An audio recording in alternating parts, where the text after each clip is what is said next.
Hello, hello, hello. Good morning, night. Morning after night. We're making up a new word so that I can apply it to all the time zones. So good day, I guess I could start with. But wait, what was it though? It was a whole. I never tried to say it out loud. Hang on, let me see. I'm very latched onto this. Morphterning, because it's like morning, afternoon, evening. That's the new time. Lily Art, hello. How are you doing? I hope you're doing well. Happy Saturday or Sunday. I don't know why I said Saturday. I think I just wish that it would be Saturday because then I wouldn't have to work tomorrow. Lily Art says, I'm good. I need a work buddy. Yes. Oh my goodness. You've come to the right place. I am working on art. Here is our painting for today. Hello again, everybody. I obviously have already started, but I just did a basic sketch so that we would like know what was up, and then I figured I could go off of that. So yeah, that's what we're doing. Art. Oh god, same. I don't want to go to work tomorrow. Yes. Ugh. I don't know what it is, but ever since like the end of the December holidays have occurred, I haven't wanted to do anything. Like I got through the holidays and then I like, you come back and you don't really feel refreshed, but you're like, it's okay. And then you like work a couple of weeks and then you're like, okay, I'm ready for my week off. And then it's just January. You don't get a week off. Like there's no break there. And so then you're like, okay, I guess I'll just keep working. And now it's like second week of February, and I'm like, oh, we're still at work? Why are we here? It's like, yep. Yeah, so the vibes for me are not with work, but I don't know. I'm hoping that I'll just eventually get used to it, I guess. It's weird. I used to work as a waitress, so it was like totally different scheduling. But now that I'm like in the corporate world, I hate it. This schedule is just the worst. Like, I don't know if it's consistency, if I just hate consistency. But like off 2 days, working 5 just all the time is like, I don't know. Like, I know that everybody talks about it and they're like, wow, I wish I could have that because it's like stable and stuff. And I hate it. It's literally like the worst thing. I don't know what it is. I think that my brain is just like, it sees the pattern, and then because it sees the pattern, it just hates it. Like, I know it's convenient. I know that I like in 3 months from now, I can tell you what days I have off. Like, I know it is convenient, but it feels terrible. Like, when I was a waitress, I never had like Monday blues or like Tuesday blues. Like, it wasn't like the equivalent where you get like the Monday blues now. Like, I never got any day where I was like, oh, it's my 5 days on. Like, even if I even literally did have 5 days on and then 2 off, it was like not the same. Lily says, I would love to have a midweek break, like not work on Wednesday. Yeah, I totally feel you there. I feel like it's just too monotonous for me. Even if I don't know. I just think I put so much anxiety on like on a Monday, even though like, are my Mondays even that bad? Like, they're not any worse than my Tuesdays, but for some reason I like, don't ever want to go to work on a Monday. Like, it's going to be the worst thing that I've ever done. I just think it's weird. But yeah, if I could just like take a Wednesday, if like you just never worked Wednesdays, I think it would be a lot easier, because then you're not like, oh, I have to get through 5 days. You just have to get through 2 days. Plus, like, I always, when I used to work as a waitress, I used to be able to like go to the bank and call my doctor and do all this stuff, because when you work in a 9 to 5, when all that stuff happens, you literally have to leave work because your hours are the same as like your dentist's hours. And I think it's weird. Like, like you just can't, like, as soon as you get out of work on like say 5 o'clock and you're like, say, you know, typical worker, you're driving home, everyone is at the grocery store, bank is already closed, like your doctor's offices are already closed, like you can't even do anything on your days off, like your Saturday, Sunday. Like you're not gonna go to the doctor on a Sunday, probably. Like I almost felt like it was more convenient the other way around. Lily is like, exactly. Yeah, it's so weird. I never like thought I would feel that way. Because when I stopped being a waitress, you know, you're excited for all the stuff everybody talks about, like a stable schedule and all this other stuff. But I just felt like I had less time because I feel like it's just like a flip of a switch where like you're expected to work just like no matter what the work is, but when you're like working as a waitress, they want you to leave because they don't want to pay you. But when you like work in an office environment, they just like want your existence. They just want to know that you're there wasting time. Like it makes them feel better than if you were somewhere else doing something else. They like knowing that you're there. Flamestar says, hi, sauna. Yes, I think a sauna sounds really nice. Actually. Although, have you guys ever been in a sauna? Because, not gonna lie, they're a little hot for me. Sometimes I feel like I'm like getting lightheaded and like I'm sweating too much. But hello, Flamesthrow. I hope you're having a nice day. Got to catch up with you a little bit in Pan stream, so that was cool. Lily says, stable money too. Yeah, I will say that, but I don't know, I guess I just got used to it. Like, when the place that I worked, the on season was like summer and like sometimes part of autumn, and then the off season was like winter and then spring.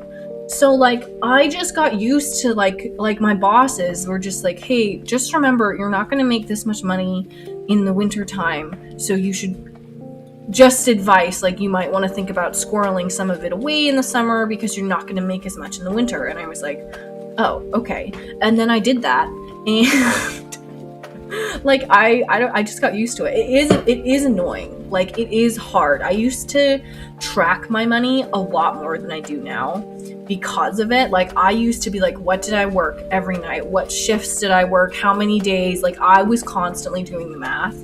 Versus now, I don't constantly do the math because I don't have to. So that is definitely a difference. But I always just kind of like didn't. I'm kind of good with money. I'm boring. That's why I'm an accountant. Lily says, "Oh, okay, that happens. Okay, well, good to know I'm not alone in these sauna things." Cotton says, hi, sauna. Yes, so first we've got Phonatin, and now we have sauna. Is Sonatin the next, is that the next name for me? Flamestar, you started a trend. I don't think you can take it back. Hi, Cotton. I hope you're having a nice day. We're just kind of chilling right now. I have another, like, more fan art painting that hopefully we can get to if we finish this. This will be, like, a very casual painting, and then we can move on, because I want to draw Leafeon, like, really bad. Cotton's like, next stream. Flamestar says, oh no, next trend. I didn't mean to spell it wrong. Oh my god, no worries. I think it's funny. Cotton just likes to run with my nicknames that are longer than my name.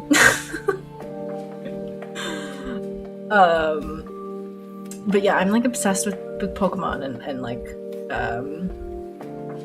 I finally got my shiny Eevee yesterday, and it took a long time. It's a good thing I didn't decide to just stream until I got it, because we literally would have streamed for another like almost 3 hours, and you would have just been like watching me deleting and reloading, and it was very painful. And then you would have seen me catch a shiny Bidoof, and then I got rid of it because there simply was no other way to get a shiny Eevee without reloading, and the shiny Bidoof does not come back yet. So anyways, that's my life. Comes stuck with my family visiting. Oof. I never like when people visit. I don't know what it is. I'm just like, get out of my house. Even when I really, really, really like somebody, I'm just like, I can only tolerate it for short bursts until I'm like, just get out of my house. Like obviously I never say that, but I don't know, I get very comfortable in my own ecosystem, and I love when people come over, but at the same time, oh my gosh, Pan. Welcome in, Pan. Hi guys. What? Hello. Pan is super awesome. I was just watching, and they're doing some really cool Animal Crossing stuff. It has a whole island theme of like a castle theme for Animal Crossing. It's super cool. Hi guys, what is up? Hi Sheev Spin. Sheevy Spin? Sheev Spin? What's up? Did you finish decorating that house for I don't remember the anteater's name, but whatever, it is an anteater, right? Whatever that villager was. She says, call me anything. Alright, hi, anything. Pam said, no, I got stuck on Zoe's house and gave up. What? It looked so good when I left. I liked all the little stars and everything. I thought it had good vibes, you know? I was digging it. You put a lot of work in. I don't know how if I don't know what I want, I just give up. Like, I don't know how you know what you want to do this all the time. It's wild to me. Cotton has just redeemed witty or bad pun, so let's go look at the joke. My phone knows what app I want to open now. When I stream. Oh my god, this is terrible. Okay. What do you call an old snowman? Water. That's so terrible. It reminds me of the summer song from Frozen where he's like, I want to do whatever frozen things do in summer. And they're like, don't tell him. Oh my gosh. Oh my god.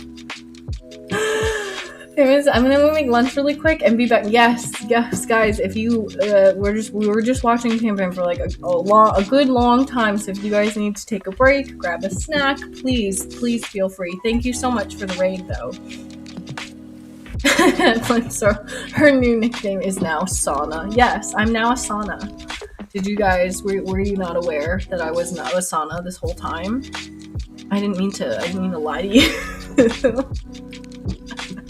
She was like, I thought my jokes were bad. Yes. Oh my god. And Cotton redeems them on purpose. Like,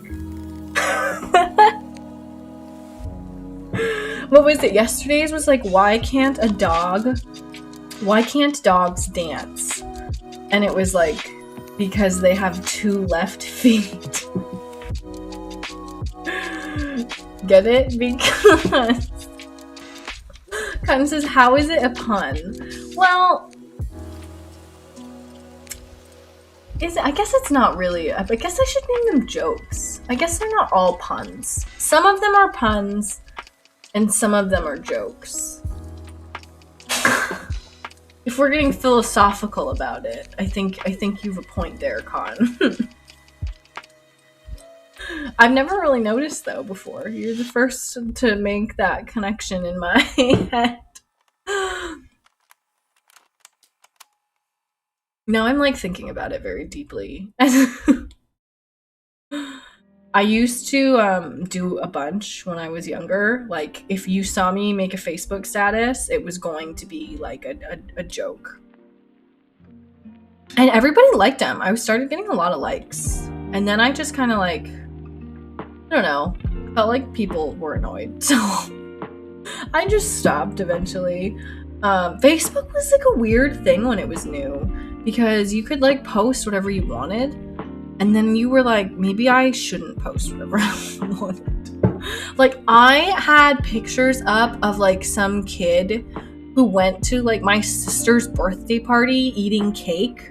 And like, they were not good or flattering pictures. And they just were up. And like, one day I was like, you know, maybe he doesn't want this. And I like deleted it. And I was like, hey, I deleted that. And he was like, thank you. It's like, oh God. Like, does anyone have that phase where they were just posting everything to Facebook? And then you were like, maybe this shouldn't be on Facebook, actually. Cotton says the one with the scarecrow is my favorite. Yes, because the scarecrow was outstanding in his field. I love him, the scarecrow. Cotton says, I don't have the courage to go through my Facebook. I can really only handle it in very, very small doses because I don't know how to explain it, but the way that I used to just speak is like unbearable. Like, it would be ha ha ha ha, OMG, like, what are you thinking about? LOL, like 4 P-face emojis, ha ha ha. Like, what? None of it was funny. Why did I feel like I needed to write so many like laughter emoticon things in and it's like every message. It's truly the stuff made out of nightmares. So I can definitely only look through like messages very sparingly because they hurt my soul. They're like, how did people talk to me? And like all my friends were doing the same thing. So I just don't understand what was going through our minds. We could have just saved a lot of typing. Maybe that's why I'm so good at typing, because I spent so much time writing ha ha ha ha, LOL, like 80 times for no reason. Cotton says, I feel bad for my friends when I read my old statuses and they had to tolerate me. Did anyone else have a phase where they like Facebook statuses, you would just post like an inside joke and then like that would be funny? Like, I think I had someone who just like tagged me in their status and wrote like popsicle juice and like all caps, and then that was the whole status, and then there's like 18 comments and we're all just like laughing about whatever. Like, I couldn't even tell you. And I just like, why did we feel the need to tell everybody that we had an inside joke? Like, if I was growing up and all of my like friends were just posting inside jokes that I didn't understand, my heart would be broken. Like, I would literally be sad. Like, I don't know why any of it ever happened.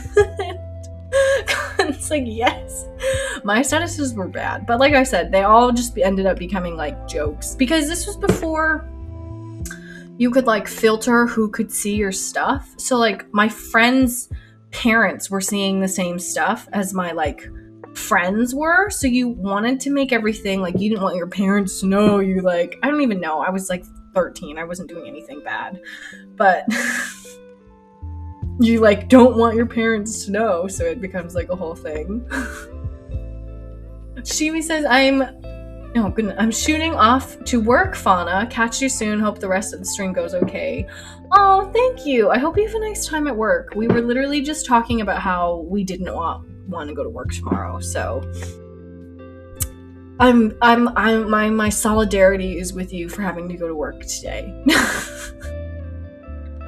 Because, oh boy, I do not want to do that. I am exhausted. I don't know why. I like I said, it's like the whole holiday thing. I'm like, my body is expecting another holiday that is not coming. So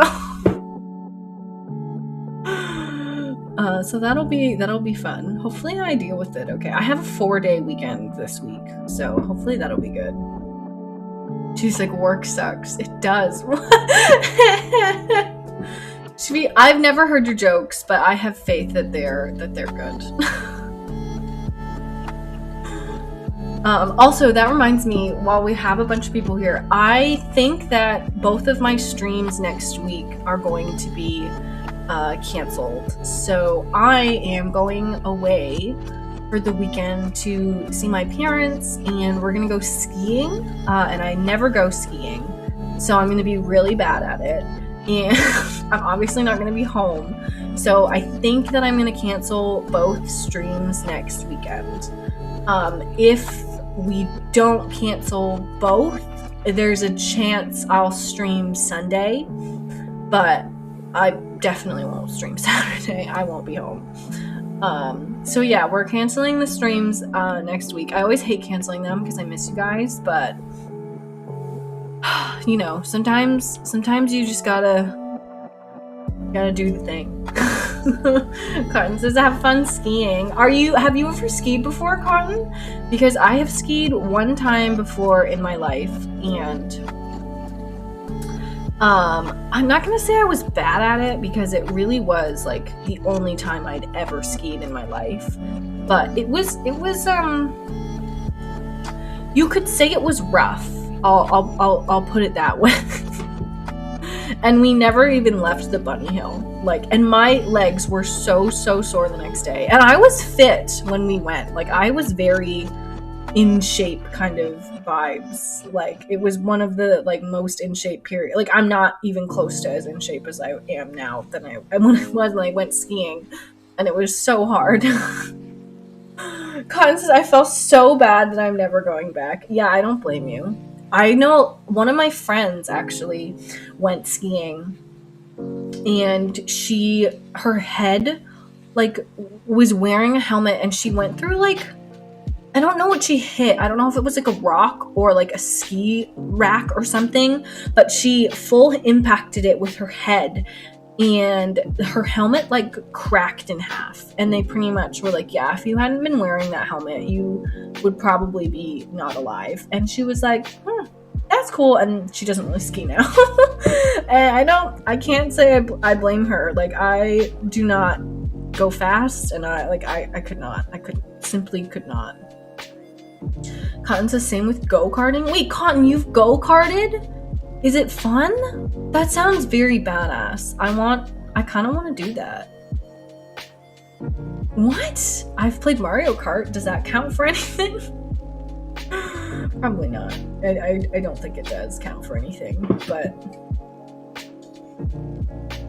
it's the extent of my adventures. I don't do things. One of my friends actually recently, or not friends, I should say, but Facebook friends kind of vibe, just went skydiving, and I watched her video of her skydiving, and all her comments were I would never do this again, but I'm so glad I went. And I'm I don't know if I could ever do that.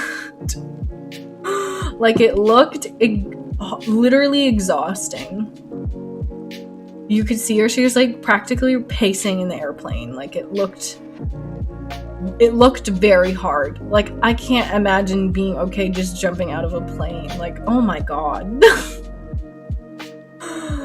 Cotton said, I actually didn't hurt myself. It was just embarrassing as a kid. Oh, that sucks. Makes sense though. All my friends were really good at ice skating when I was a kid, and it made me not want to go ice skating. I was holding on to crates and stuff to go do it. And they're skating backwards. They're on their one leg. They're twirling. I'm guys, I'm barely going in a circle. Do you think we could just take the skill levels down a notch? And they were no. So I just did never want to ice skate, because they all took lessons, I guess, when they were younger. So it makes sense that they were good, but it made me feel I should just give up. Ice skating is hard. It's fun, but I don't know why I kind of feel rollerblading is the new ice skating, if I'm being honest. Cotton says, it was so much fun. Skydiving, no chance for me. Too scared. I don't blame you. I really can't fault you for that. It looked horrifying. I mean, like, I don't know what I would do. I guess if I had the chance and my friends were doing it and I was healthy and I guess that's like the most I can say. I don't think I would enjoy it. I think I would enjoy being able to say that I did it. I don't think I would enjoy it at all, though. Like, have you ever really lived if you haven't fallen out of a plane? Like, kind of. I kind of think so, actually. Yeah, maybe. Maybe yeah. Maybe yes. I'm, like, not an adrenaline junkie, to be fair, so it's not really my vibes. Cotton says paintball and go-karting was a phase. Yes, oh my god, yes. I hated paintball though because it was so painful. I was like under the impression that if you wore the vests, that paintballing wouldn't hurt, and that was not the correct impression, and it did hurt. So one time I had to play paintball because I went to like a camp thing, and that was one of their like activities, and I spent the whole activity hiding. I shit you guys not, I think I literally used the paintball gun like 2 times, and I spent the whole time hiding to make sure that I would not get hit by that gun, because I got hit by like one thing and it hurt so bad, and I was like, oh, absolutely not. I'm not playing this game. Lily is lurking. Yeah, oh my god, thanks for the lurk, Lily. Kun says, I have just enough courage to sit on the plane. Let alone jumping out. Yeah. I feel you. I feel you there. Also, this is like a very flat, this should be like curved. It's supposed to kind of be like another wave. It looks super flat though, so we should probably, let me just quick try to fix that a little bit. Cotton says it hurts so much. Yeah, I was miserable. I was fully miserable. I can't imagine getting hit somewhere where the vest like isn't covering you. Like, I was shocked when I felt that pain. It was horrible. Like, for any of you guys who haven't played paintball, I literally don't know how to like explain it. Like, I maybe I'm just a baby, sure, but it was literally like the worst feeling. Like, I'm telling you, I would never do it again. Paintball is on my list of things that I will never do again. Like, it was that bad. I was not having it. The vibes were bad. Like, I don't know how everyone was having so much fun. I'm like, aren't you bruised? And then they were bruised. Like, listen, if I'm physically getting bruised, I'm not, it's not in the cards for me.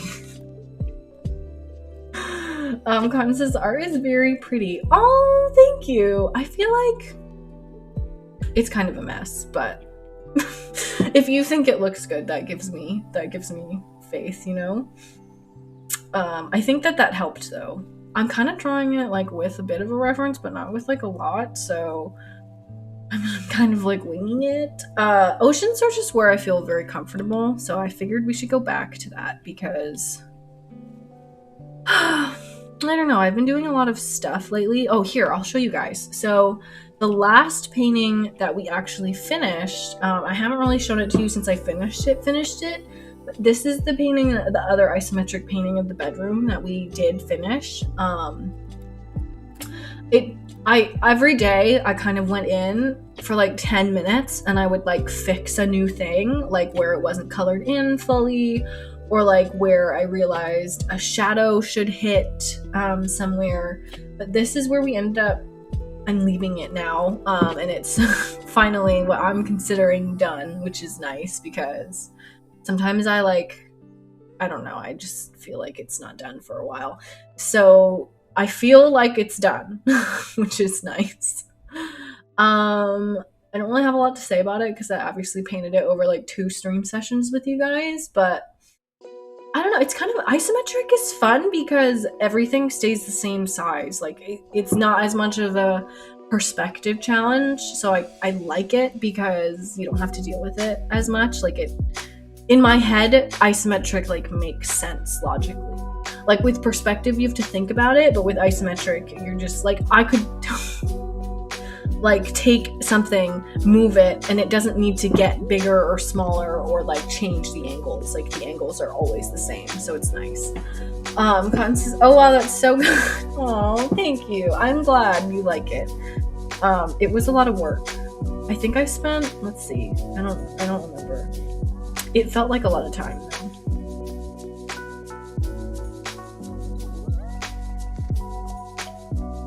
Okay, so it was like an over 8.5 hour painting. So like that's a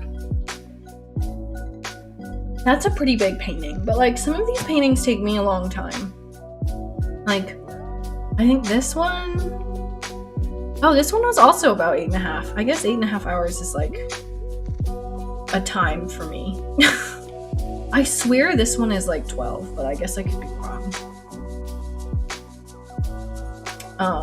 Okay, this one is 9, so it's not a lot longer. So I guess a lot of my paintings take me around like 8 hours, which is like a long time. But like, you know, it varies. Like, I know one of them in here is like a long time. I don't remember which one it is, apparently. Oh, okay, it's this one. So this one took me 12 hours. Like, why did it take 12 hours? I don't know. Cotton says, how do you check? Oh, so in Procreate, it tracks your statistics. So, if you go to settings and then canvas info, it tells you like when you created it, when you modified it. But if you go to statistics, it tells you how many strokes you made and your tracked time. I think that tracked time is the time that you have it open. I don't think it matters whether or not you were drawing. I think like as long as you have it like open sitting here, I think it counts as time.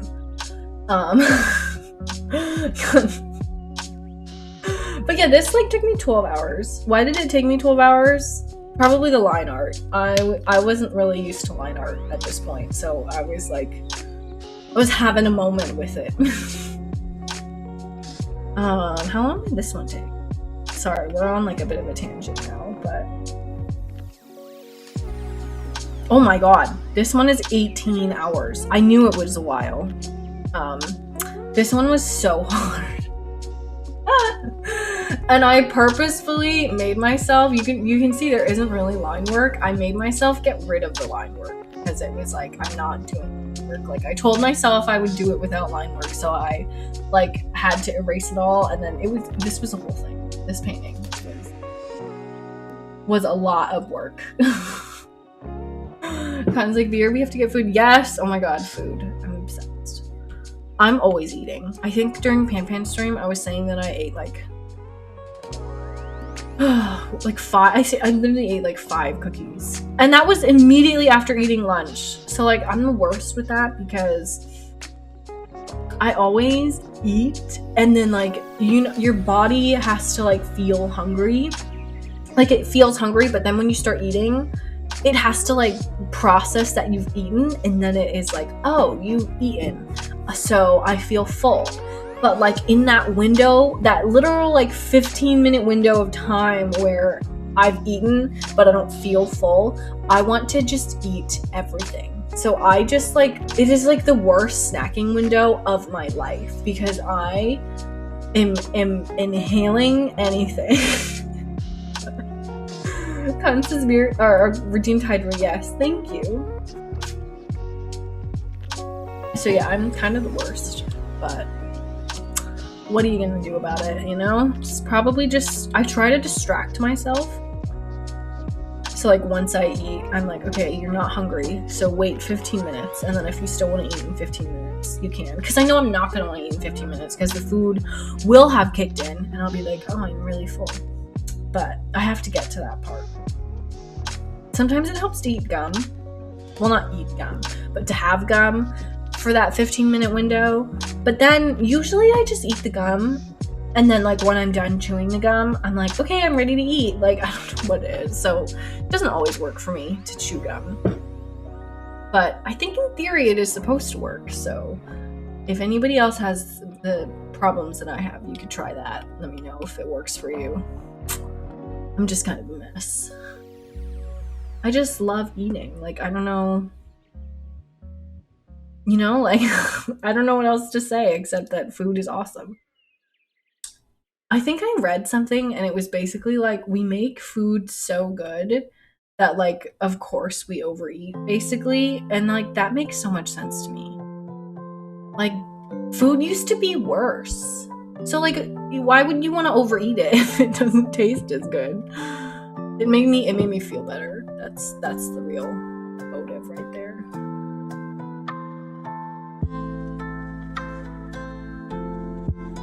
Okay, I'm trying to, like, whenever I paint an ocean, I always try to keep, like, the whites on their own layer. Because that way you can, like, change the colors underneath without having to really worry about it. Like, if I wanted to change that whole green color, I could do it more easily if I leave, like, the lighter colors on their own layer. It's one of the distinctions that I, like, always try to make, even if it doesn't really, even if I'm terrible at using layers, which I usually am. Because, like, see, like, I don't know, it's kind of nice. It's kind of the whole point of layers. Whenever I paint an ocean in acrylics, I purposefully, you have to, like, do actual layers yourself. So I always do, like, the dark colors, and then I sit on it, and then I, like, build up from there. And then if you want to change them afterwards, like, it's such a pain. So you have to, like, more cognitively think about paintings, I feel like, when you do them physically. At least when you're doing something like this that's gonna, like, build off of all those layers.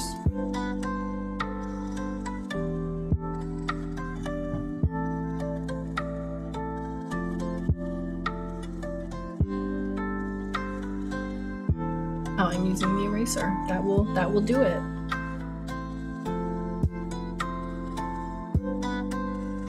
Am I on? Forever on the wrong layer. I need to make, like, a t-shirt, and it's just gonna say, like,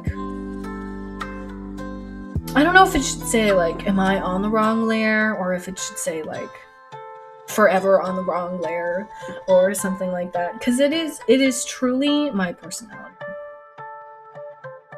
I only ever notice that I'm on the wrong layer when I, like, paint over something, and I'm like, wait, this shouldn't be painting over that, and I'm like, and then once I do it, the problem with me is once I paint on the wrong layer too many times, I straight up just, like, I literally just give up and I paint wherever I want because it's a mess, and then it gets so much worse. So I really am my own monster when it comes to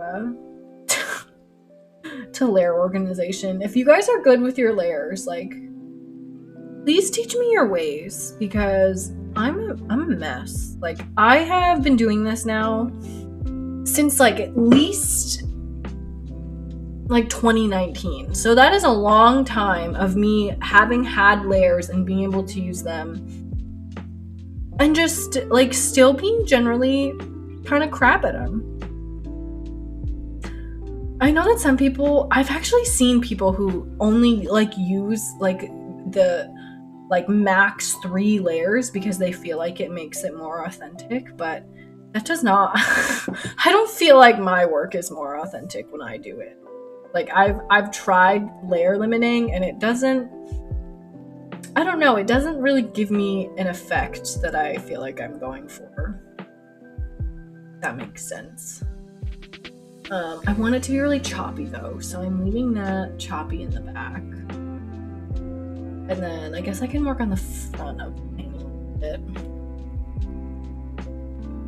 That's the other thing that you can't do when you're painting acrylic, is, like, you can't really jump around as much. Like, I love jumping around, as you can clearly see. But, like, if I were doing this in acrylic, like, you can't paint the tree branch until you're done with the sky. Like, that just makes your life harder for no reason. So, I don't know.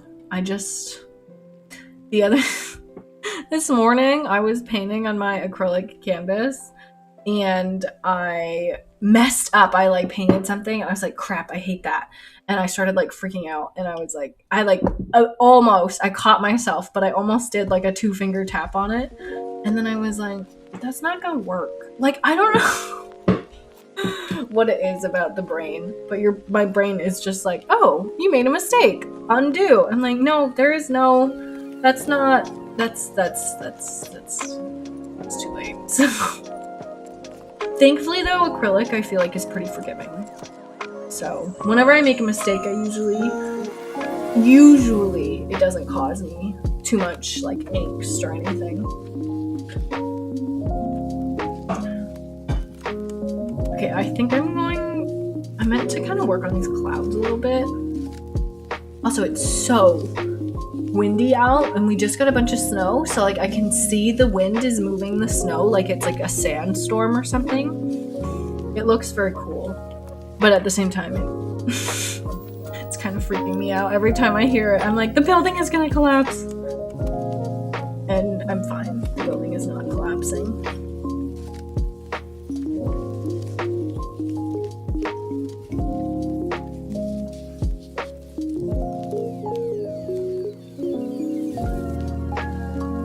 I'm making this sky like a little bit bluer. It's very green right now. I might even make it like in between. I don't know. I just don't want it. It's got a very distinct color palette. Like, it's reminding me, I feel like I painted the colors of Pokemon Arceus and I like put them into this painting without thinking about it.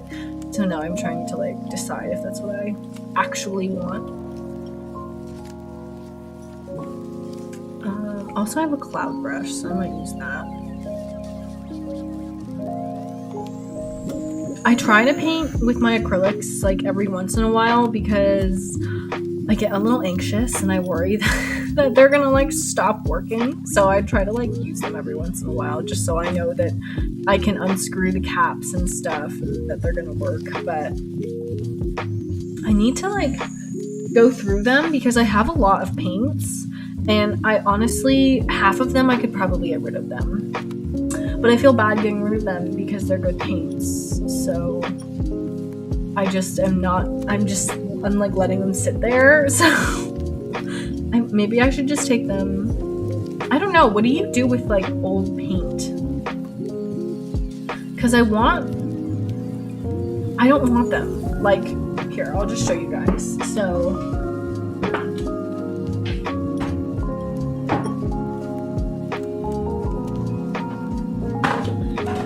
I got like in my like years of acrylic painting, I have this like entire shoebox full of like paints.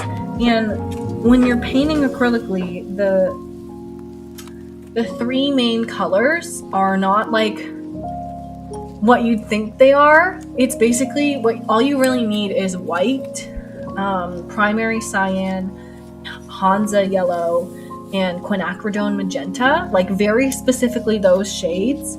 And then you can get to every other shade with those 3. Like, those are the true primary colors of painting. But I learned that like very far into the whole like buying paints thing. So I started out with like, I was just buying every color. So like I have a teal because I didn't have a primary cyan. So then because I didn't have primary cyan, I had to get phthalo blue and ultramarine blue, because together teal and then all these 3 blues helped me get to literally the blue that you can just use primary cyan for. And I also bought a phthalo green, which like, why did I buy green? Because I already have green. Like, I also used my cadmium orange a lot because I had to balance out the blues. So I was like, oh, orange, that will work. And like, I'm literally not even kidding, it like spiraled from there. I have a carbon black that I have probably opened and used like for 1 painting. I have raw umber, and I will say I think raw umber is a good color. And I bought another ultramarine blue because I was like, oh, I'm using so much ultramarine blue. And I have a cadmium red, which is not as good as the cadmium magenta. Southern Rose Redeemed Stretch. Thank you. Good call. My wrists just cracked a lot. So yeah, anyways. In my years of like trying to make my paintings look good, because it was like my thing, like it was my main hobby, so every like month I would go back to Michael's and I would buy, or not Michael's, I actually went to AC Moore because they were cheaper, and I would get like 1 or 2 more paint colors. So I just did that like for a long time, and then I took a color theory course, and she was like, yeah, these are the actual primary colors, and I was like, oh, that's so cool of you to tell me. Burnt sienna is another color that I do like having, but like I have a dioxane purple and a cadmium yellow light, and like you don't need any of these colors. Like I literally can't use these anymore because they don't mix the same way, so it's hard for me to get the same colors. Anyways, I'm just ranting pan about all the paints that I bought that I literally never used because I didn't buy the primary colors the right way. And so I just ended up with so many buying like every paint to try to like cover that, and then it just didn't work. But also Taco Bell, that sounds good. I've actually, you guys are gonna like crucify me, but I've never had Taco Bell. I've literally never had Taco Bell. What the fuck? In my hometown, the only KFC was attached to Taco Bell. It was like I'm at the combination Taco Bell and KFC instead of like the Pizza Hut Taco Bell, like that TikTok sound. So every time we went, I just got KFC because I don't know what drugs they put in those fried pieces of chicken, but I thought they were so good. So I never went to Taco Bell. Also, I'm supposed to be painting the clouds right now. I'm getting myself distracted. That is not the color of the clouds at all.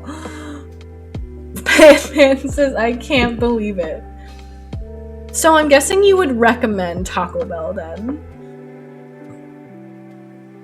Yeah, I've never have had it. I've lived my whole life, still never have had any Taco Bell. At least I remember. I've had Burger King, I've had Wendy's, I've had Five Guys, I've had KFC, Panera. I've also never had Chipotle, so I don't know if Chipotle is good. When I was finally able to go to a Chipotle, it was when they had their like big E. coli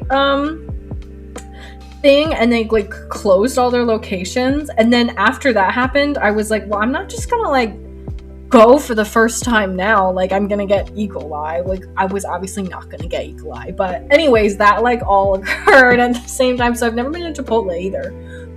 Pam says it's so good. Okay, well, I don't even know where a Taco Bell is around me, but I'm sure there is one. So now that I don't live in the middle of nowhere, I literally lived in the kind of town where like there was so little to do that you would like hang out at McDonald's for hours, which is probably terrible. Like those poor McDonald's employees having like high schoolers sit at their tables for like 2 hours, like how miserable. I would literally like want to kick them out.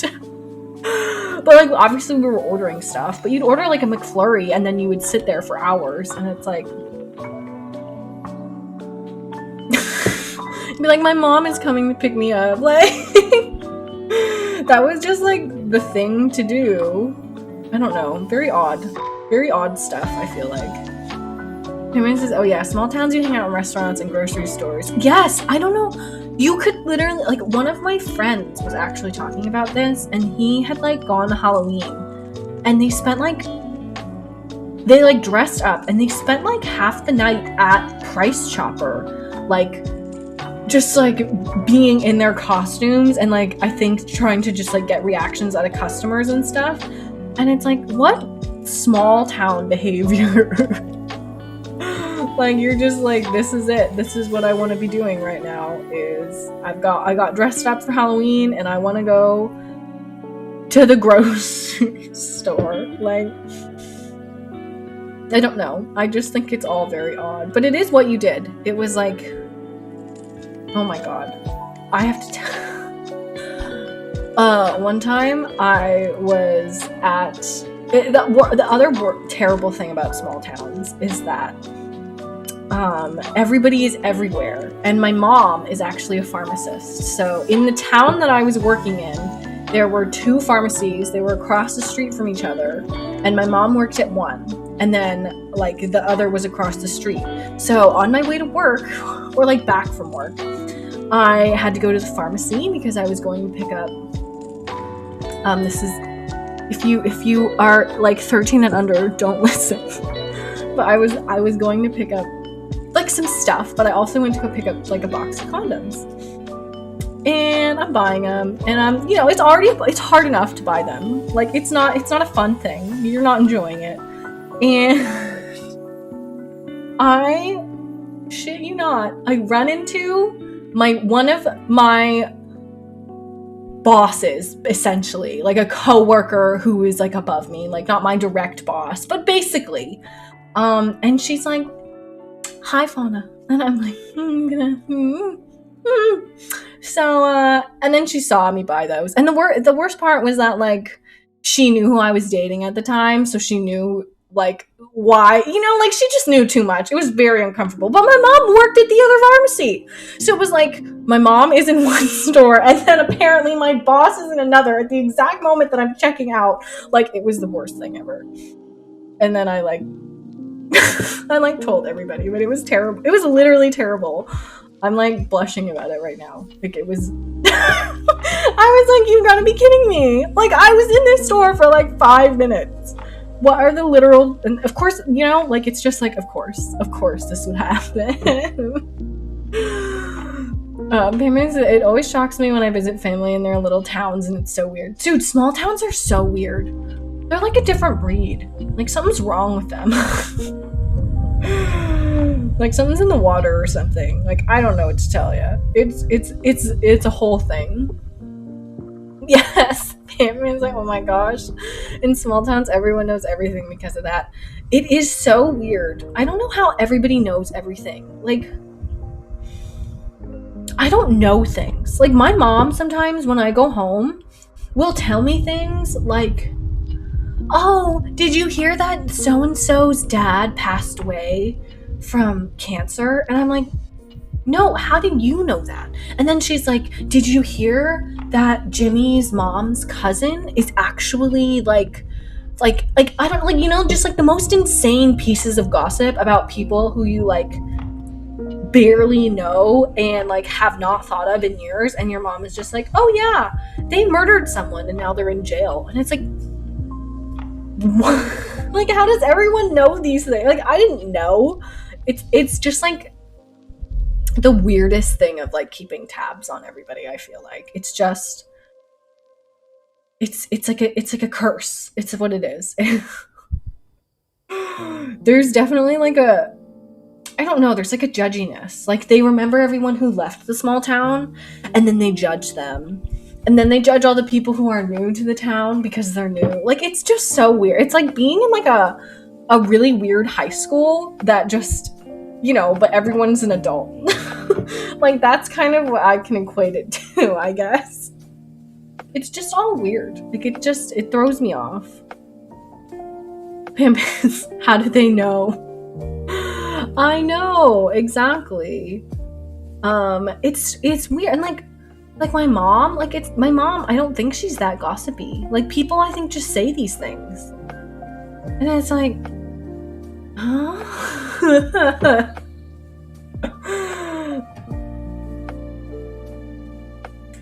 Hallmark movies express small towns so perfectly, though. NGL. My parents used to watch Hallmark movies all the time. I don't know why, but they did. They just really liked watching them. And my dad, I'm not even kidding you guys, literally owns like at the very least 20, and then it probably up to like 50. He owns the DVDs of like tons of miscellaneous Hallmark Christmas movies, and I don't know why, because they all have the same plot. Like, there are like 5 movies that my dad owns, and if he put one of them on, I would just be like, yeah, this is one of the 5 movies that are like that I literally remember and just interchange, because they're the same. They're the same. Pam saying yes, they're all the same. Literally, there's a girl and she works way too hard, and she's a very mean and demanding person, and she has a bright red jacket, and she is like rah rah rah, and everybody is like, you need to let loose, Susie. And then Susie is like, absolutely not, I can never take a break. And everybody kind of hates Susie a little bit because she's kind of a bitch. And then Susie, for some reason, is stuck in a small town she's never been in. And maybe her car breaks down, or her flight gets delayed, or I have no idea, but there's always a reason. And then the most handsome man in the whole town that everybody has a crush on shows up, and she's like, oh, leave me alone. And then they fall in love every time. That's the plot of all of these Hallmark movies. Every single one. And they all have like the most generic name, like The Christmas Kiss, or Stranded, and I don't even know. Like, they are all the same movie, but with different actresses and different, like, slightly different location, and then slightly different title. Like, they are all the same movie, and I don't know how they just kept making the exact same movie, and everyone was like, this is a great Christmas movie. I'm sorry. I just think Hallmark movies are so confusing. Jim Matt. Hello, Matt. Jim of Matt. Hello.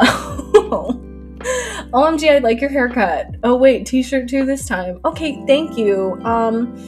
I feel like you didn't compliment my hair yesterday, and I was like, what if no one likes my hair? So thank you for affirming that you like my haircut.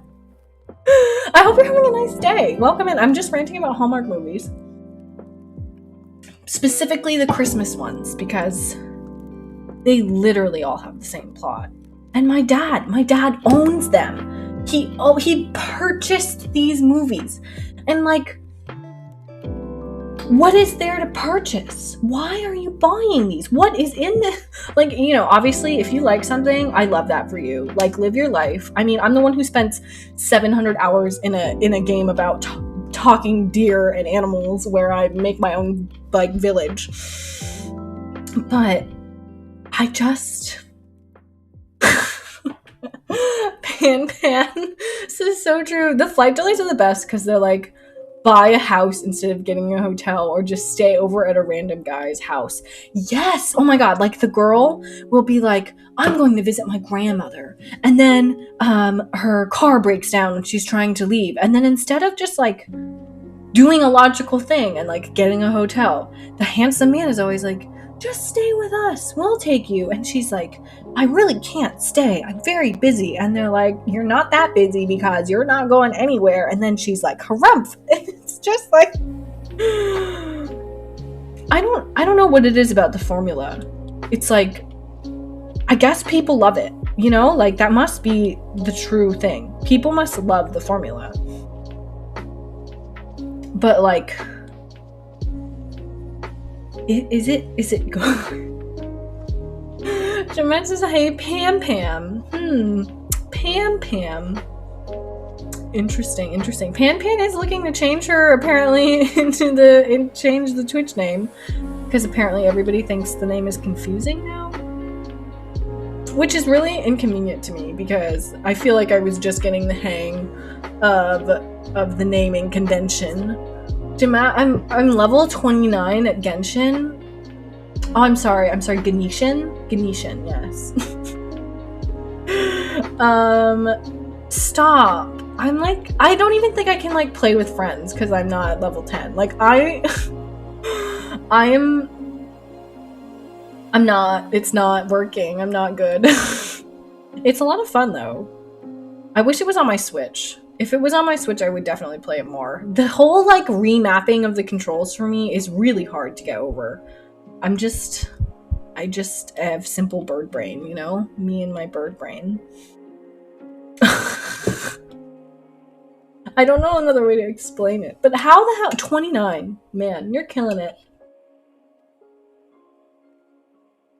I definitely also, like, made the game harder for myself. Like, I can just tell.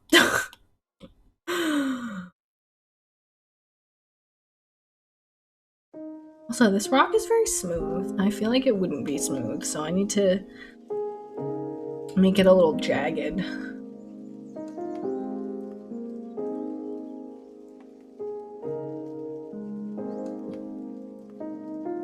Sorry, I thought someone was, like, dying in the parking lot.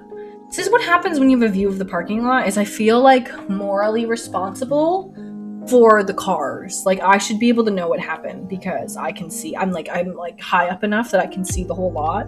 So I feel like personally, I don't know how to explain it. I feel like I have a personal responsibility to these cars. And to their owners. Like, I should be the one who witnesses the theft. Or I mean, like, there's no theft, but you know what I mean. Payment says, these hoes chase bread. Oh, damn, she got a bird brain. I like this doctor's office music. It is kind of doctor's office-y. And there's birds. There's birds in it. So it's called... Jim Matt, listen, I will die on my hill that Katara is the best. Katara is how do I say this? Katara could literally murder me, and I would be like, Katara, thank you so much for your contribution. Okay, Katara could murder me. She could bloodbend me and then kill me, and I would be like, I have no regrets. I don't know how else to tell you this. I'm sorry, but she is simply superior, and I will never apologize for that she is the best. And I'm sorry that your opinion is wrong. So, Payment says, no, for real, I love it. Oh, good. It's just lo-fi. It's just like that live playlist that they have going on YouTube. I used to listen to the Lo-Fi Girl Spotify playlist, but it was really throwing off my Spotify metrics because it said basically that I had listened to like my like top artist was the lo-fi music, I think, or something. Like the it kind of like messed with my statistics. So I listen to her on YouTube now. But I used to use Spotify. Jim says Katara is boring and blah blah blah rules. Like, if Aang breathes, she's like, my mom also used to breathe. Hey, I love her. I'm sorry that her mom was tragically murdered in front of her. Like, if my mom was murdered in front of me, I would talk about her a lot, I think. Just saying, you know, just girly things. If I had to watch my mom get murdered, I might mention it, you know? I love Katara. I think it's because I'm also a giant pain in the ass. Like, I'm the one who's whipping everybody into shape, and I'm, like, always annoyed. I'm always annoyed at people. I don't know what to do. I am. Like, I'll message my friends and I'll be like, am I just insane? And they're like, no, it's okay. But I'm pretty sure I am insane. So, maybe this is all why I'm a Katara stan. Katara is superior. I really feel bad. I wish I liked Korra more, because I feel like Korra could have just been so cool, like learning from Katara and everything. But I just like I hate Korra. Korra is not my jam, son. For anyone who has no idea what I'm talking about Avatar: The Last Airbender, like the show, and then they made a Legend of Korra show afterwards. Also, I just read there's a book out for another, also related to the Avatar stuff, but it is about Avatar Kyoshi's life, and I just finished the second book, which is like the last book. So I finished that. It was really good. It was really, really good. It was an awesome read. So I highly recommend like reading that if anybody is interested in like wanting more Avatar lore. They're super easy to read. But it's also blah blah blah stuff. You can't steal, blah blah blah, let's go. To be fair, Katara does steal. Like, and I rewatched it because that whole like not stealing thing is a really big part of her like arc where she's like, you guys, we can't steal. But like if you rewatch the show, in like the first like season, she like robs someone, and I'm like, Katara, you said not to steal, and you've been stealing, girly. So I do think I've noticed that. Okay, so I'm liking this. I think I need to work on the green foliage now because I kind of just threw that in.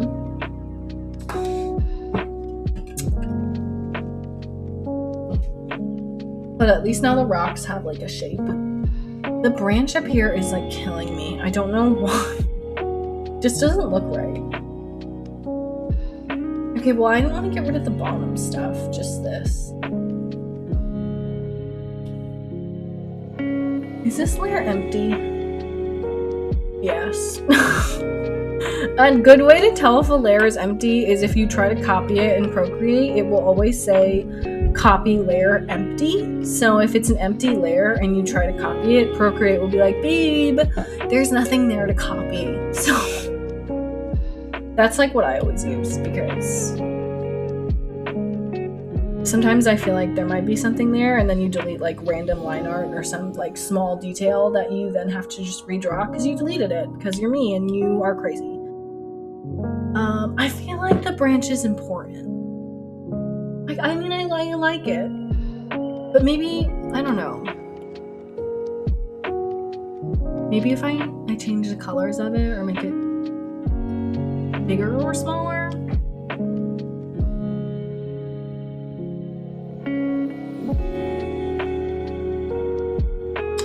Okay, definitely don't think bigger was the right move.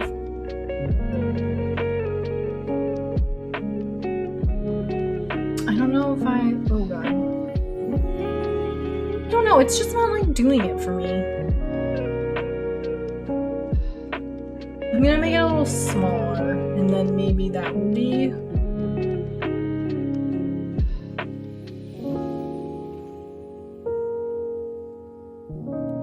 Payments is, I started working on the basket of lemons yesterday, but I've made it look too photorealistic and now I hate it. Oh no, that's the worst. Painting sucks. I want to finish it though, so I just need to rough it out a little. I wish you all the luck. Sometimes when I do a painting and I don't like the way it comes out, I simply just like give up. I have like almost finished paintings in here that I have like almost finished paintings in here that I literally have like not done here. Let me see if I can find some of them. I'll show you guys. I hid the screen because I don't know if I have anything in here that I don't want you to see.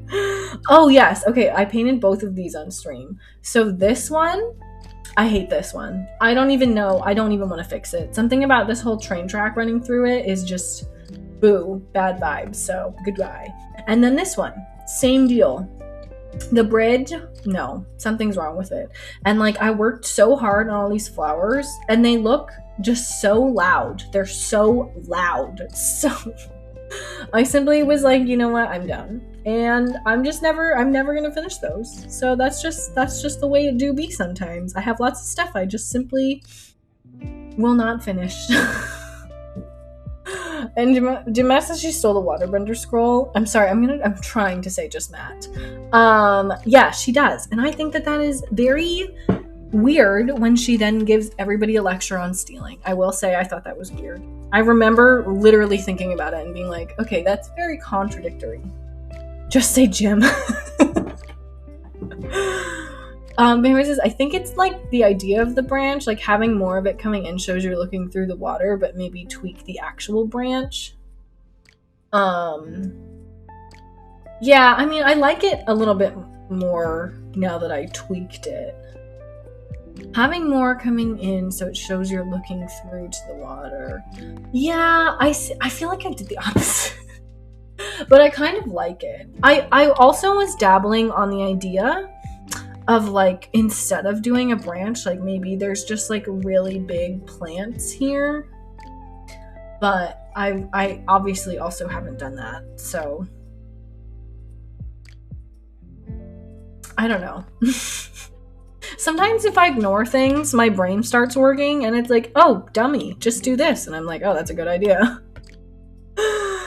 Payment says, it looks so good, but I know what you mean when it's just like, this isn't it, and you're not motivated to rework it. Yes, I definitely, especially a lesson that I learned coming from acrylic art, is that sometimes you just overwork a piece. And honestly, sometimes it's just not worth coming back from, which sucks. But it's like digital, it does feel a little different, but also not really, because mentally, once I've put so much work into a piece and I don't like the way it looks, I just feel dejected. It feel the same way whether or not like the physical paint is building up, but like especially when you're doing acrylic and you can like, you've got that underpainting there that just won't go away, like you can overwork it, and then it's just really hard to even want to work on, because it's like you're fighting it. It's like, once I feel like I'm fighting what's already there instead of like learning from it and like adapting it, then I'm done.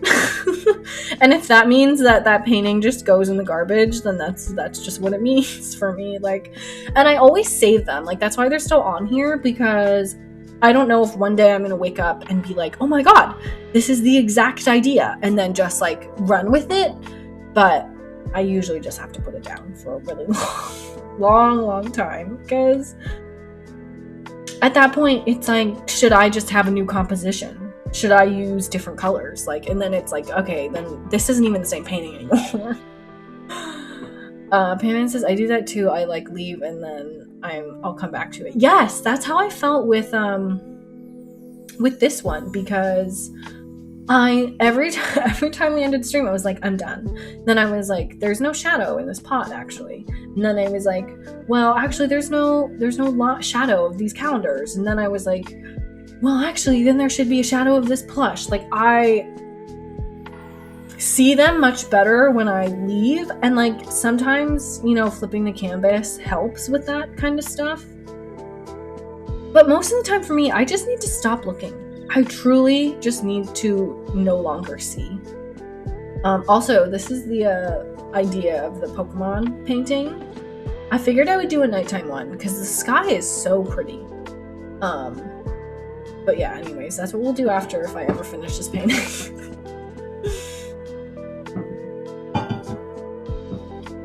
But yeah, sometimes I just have to let stuff go. Which is annoying, because when I really want to get something done, I just can't. Like, I really need to have time, and I feel like that's why, like, if I do a commission and stuff, like, it takes me a long time. And it's not because I'm physically painting for that whole time, obviously. It's because I need that time to sit and think and decide and come back to it. Like, I need the negative space to create. And when I was taking a lot of painting courses and stuff, a lot of the advice that you get is they're like, don't forget to just go out and live life. Like, you can't be inspired if all you do is paint. Like, if the only thing that you're ever doing is painting, then you're not leaving any room to be inspired by anything, and therefore you're not ever going to have anything paint. You'd just be regurgitating yourself. And I was like, that's a good point. So anyways, even pros advocate for taking a break. And I think that that is important, because I think it's easy to try to overwork yourself. And like, there's that whole thing where everyone for such a long time was talking about their like 10,000 hours, and they were like, you gotta get your 10,000 hours in, otherwise, like, you know, the faster you get those 10,000 hours in, the more you become a pro, and blah blah blah blah blah blah. And like, yeah, they're not wrong. Like, if you work 10,000 hours in your craft, you're gonna be better. But 10,000 straight hours are not the same equivalent to 10,000 hours that you spread out over learning, especially what you wanted, and then broke up in between times of getting inspired and drawing things that interested you. Like, they're not equal. Just getting in 10,000 hours is not the end-all solution. That I feel like was definitely pushed on me. Like, I was like, oh my god, if I have to go to work, I'm just wasting my hours. Like, I wasn't wasting my hours. You have to take breaks. So, anyways, that's my little soapbox rant on that. It always bothered me because it made me feel really bad. It made me feel like, oh my god, I'm behind. It says breaks are important. Yes. Yeah, they're way more important than you would think they are when you're trying to do something that requires you to be creative. I think a lot of people don't think you would need to take breaks. Especially people who don't think it's a real job. They're like, what do you need to take a break for? Aren't you just relaxing? And it's like, okay, listen, babe. Thinking about perspective is not relaxing to me.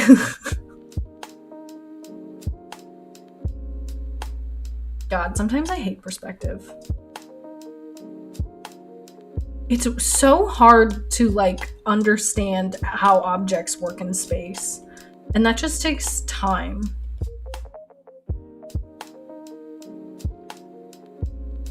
Oh, also, this is super random, but I don't know if any of you guys have Hulu right now, but I've been watching How I Met Your Father, and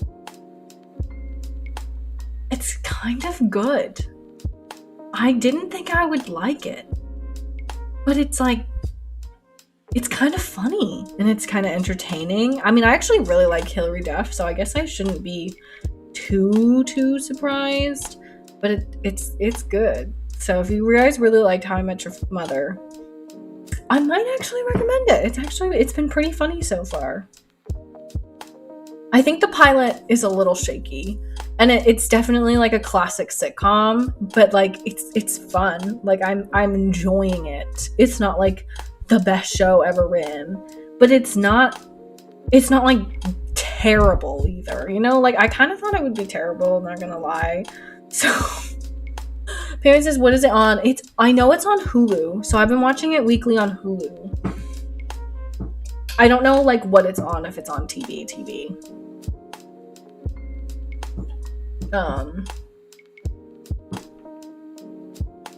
Probably whoever made How I Met Your Mother, because they use the same music that they use in How I Met Your Mother. Like they do the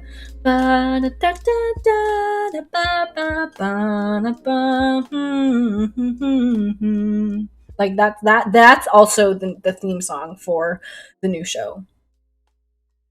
Actually, it says the network is Hulu, so I guess it's only on Hulu.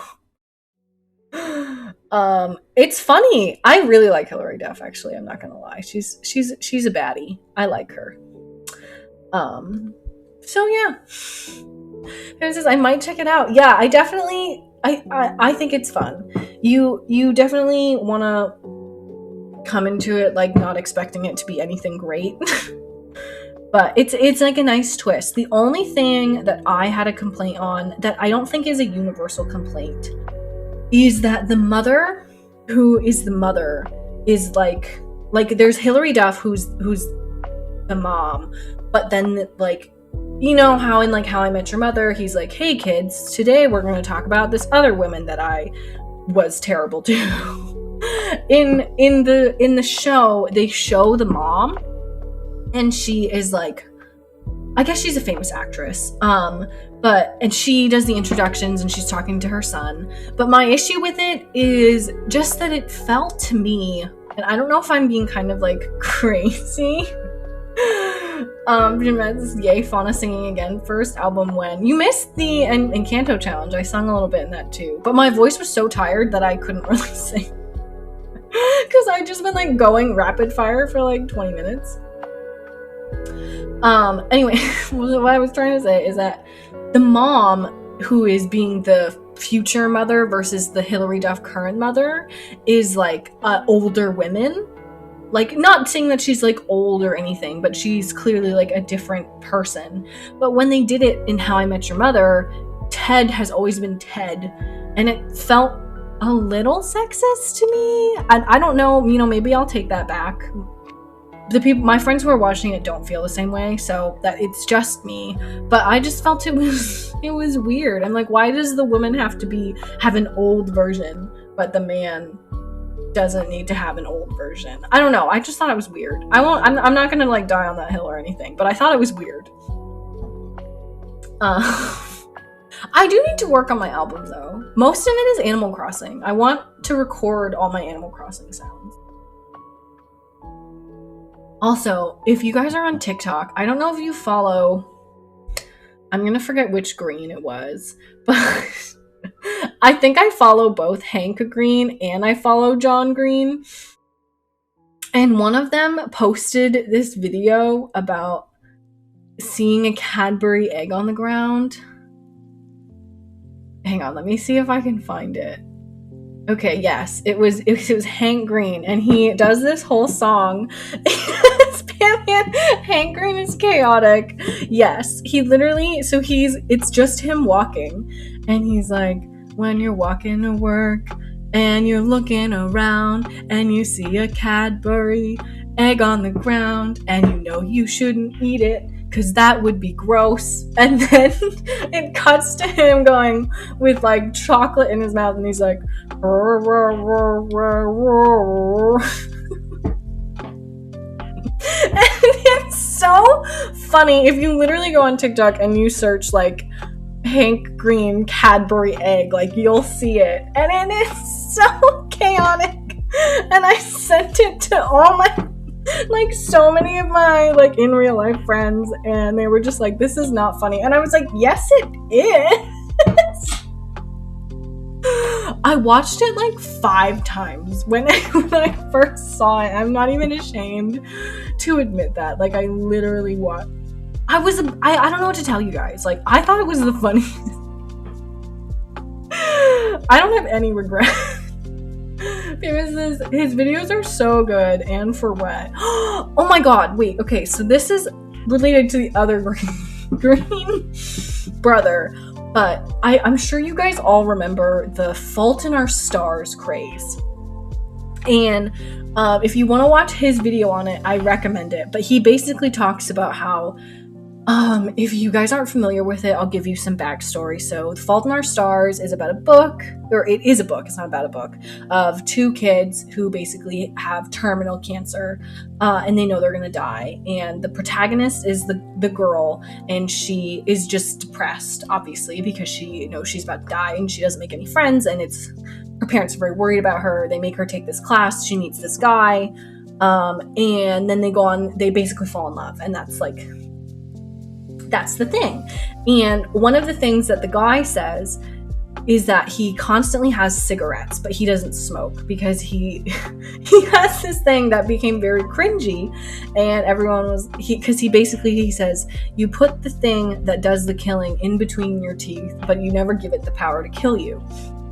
And everyone just kind of like, looking back on it, has been like, wow, that was like cringy, like weird, whatever, like what was the point of that?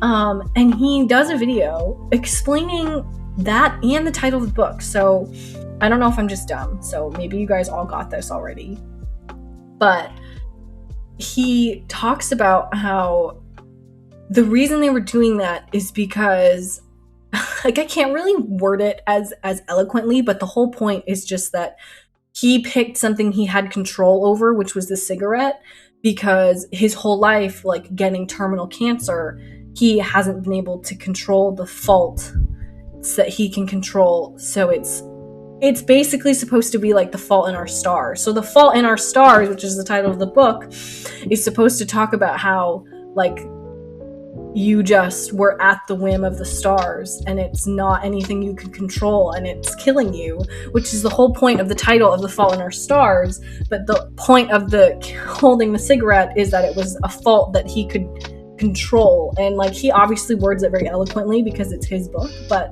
there's a point to the name, and I never thought about the name of the book, ever. Not one time. So yeah, anyways. My TikTok is just filled with, like, Hank and John Green, and I really don't have any complaints about it.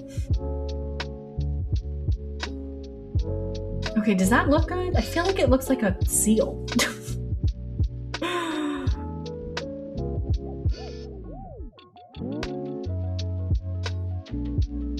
But also, you know, if I saw a Cadbury egg on the ground, like, one, it is wrapped. So, like, if I was really hungry, I would consider eating it. Oh, I definitely, like, cannot. Let me see if like, there's a 50-50 chance I would eat it, says Pam Pam. I don't. I'll admit it. Sometimes when I'm outside the movie theater, and sometimes people put, like, bags of popcorn just on the ground outside, I think about eating them. I've never actually eaten them, but I do think about it. Like, I look at that bag of popcorn and I go, I want that. And then my friends are like, no, you don't. It's a random bag of open food on the ground. But it's in a bag. I mean, anyways, it is on the ground and it's, like, exposed to air. It seems less secure than a Cadbury egg. And, like, I think about it. I genuinely look at that bag of popcorn and I go, I kind of want to eat that. That's not the right response. The right response to seeing a half-eaten bag of popcorn on the ground near a movie theater is not, I kind of want to eat that. When popcorn is,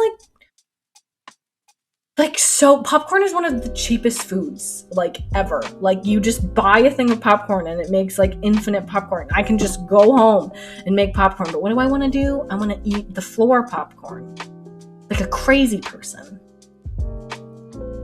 Anyways, bringing that back around to the Cadbury egg. I don't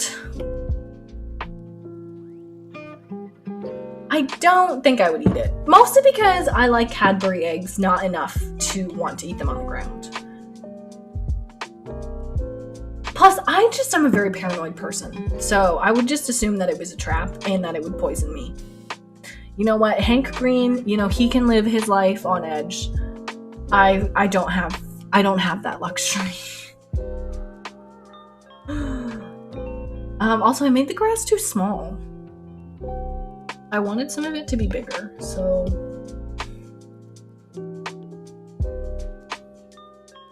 bigger it will be. Pam says the same. I always think normal things left on the street on the sidewalk are, like, poisoned or bombs or a way to lure me in.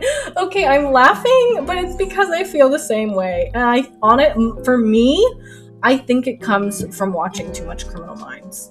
Because the things that people get murdered for in Criminal Minds are just like one guy has, like, a fake dead cat that he carries around, and he says, I think I just ran over your cat, and then he asks to use your phone, and then he murders the whole family. All because you let a man in because he ran over a cat. If someone knocked on my door and said, I think I ran over a cat, I would also open my door. So, like, I'm a very paranoid person. I don't even, like, walk. When I go on runs, I feel like I need to vary out my route. When I am walking, I'm always, if someone is following me for more than a few blocks, even if I'm on a very, like, busy-ish street where that's kind of normal, like, we would all be walking that way, I'm paranoid. I don't pull my keys out until I am right at my door in case anybody is lurking. I try not to open the door for anybody, because what if they don't have keys to this bar? What if they're bad people trying to get in? Like, I am paranoid. Oh, that's a mountain. We want the mountain. So anyways, I'm the same way. I would assume it was poison. Like, oh, also Monk, he's like a detective who has OCD. In that show, there's one episode where some guy has a wife who really likes eating a specific brand of a candy bar. So what he did is he bought 5 candy bars, and then he injected all of them with poison. But he also gave one to his wife, and he injected that one with poison. But in order to not be found for his crime, he poisoned all 5, and then he put the 5 back in random stores, so it would look like there was a serial killer, so that he wouldn't just be caught murdering his wife. And like, what if I went to the store one day and the candy I wanted to buy was poisoned? Like, anyways,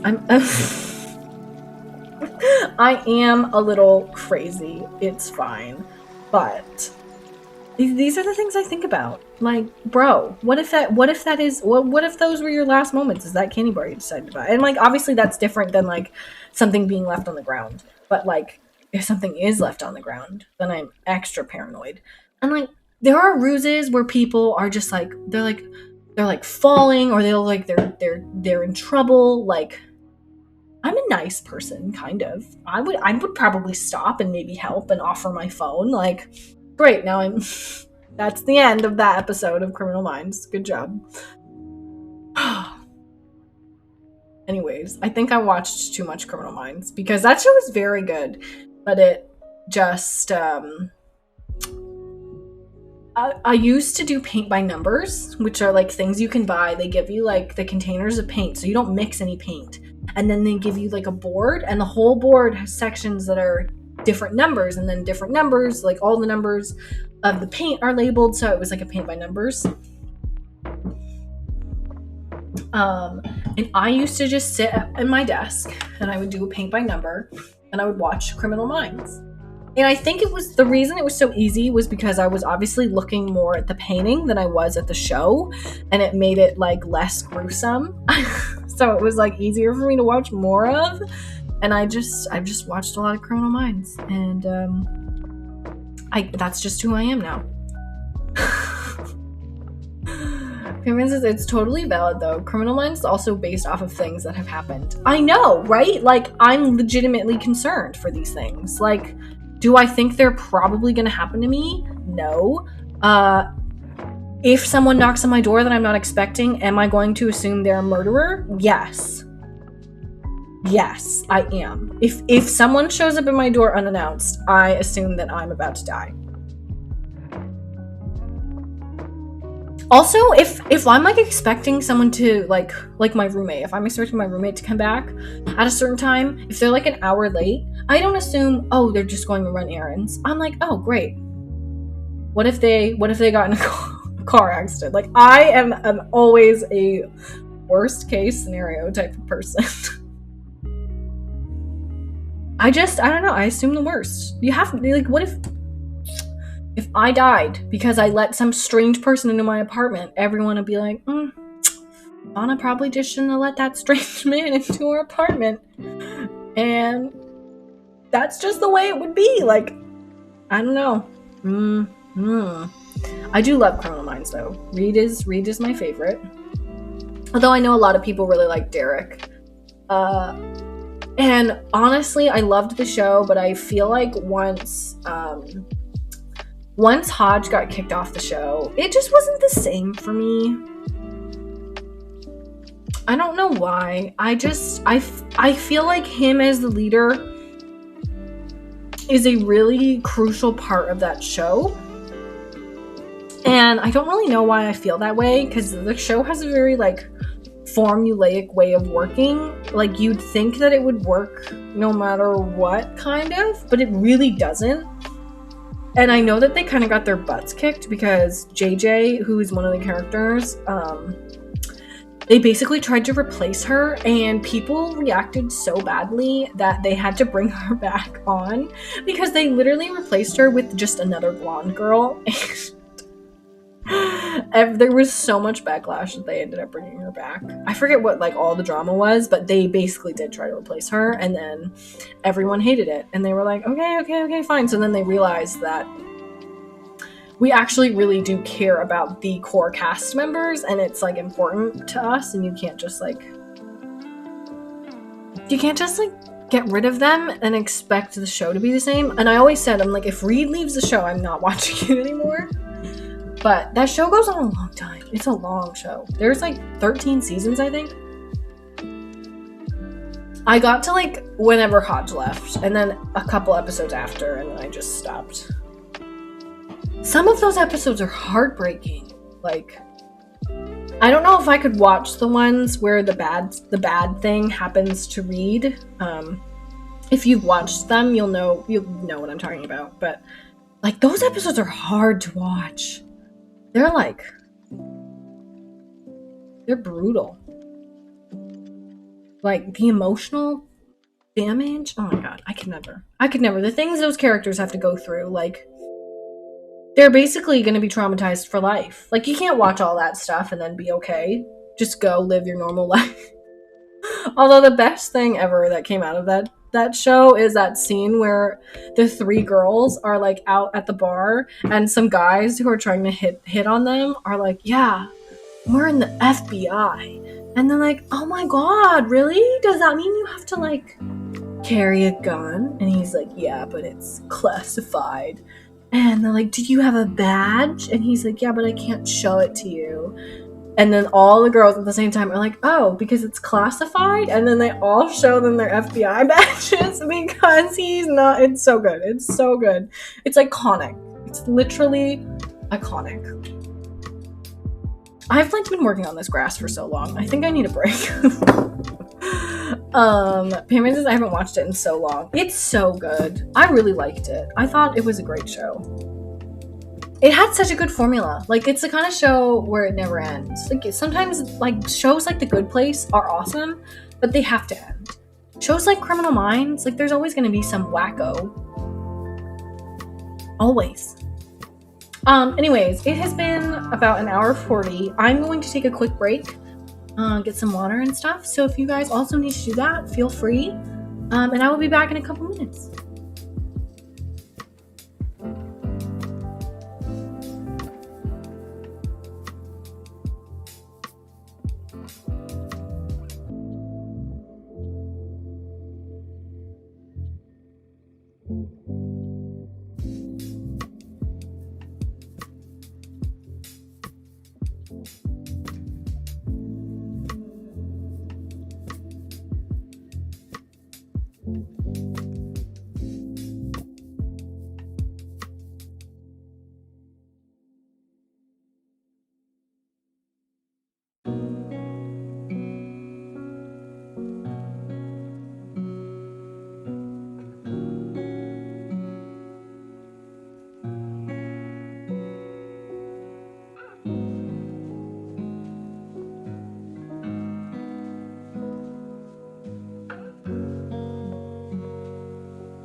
Okay, I'm back from eating another cookie. Also, my cat was out of water, so she really did need to be fed.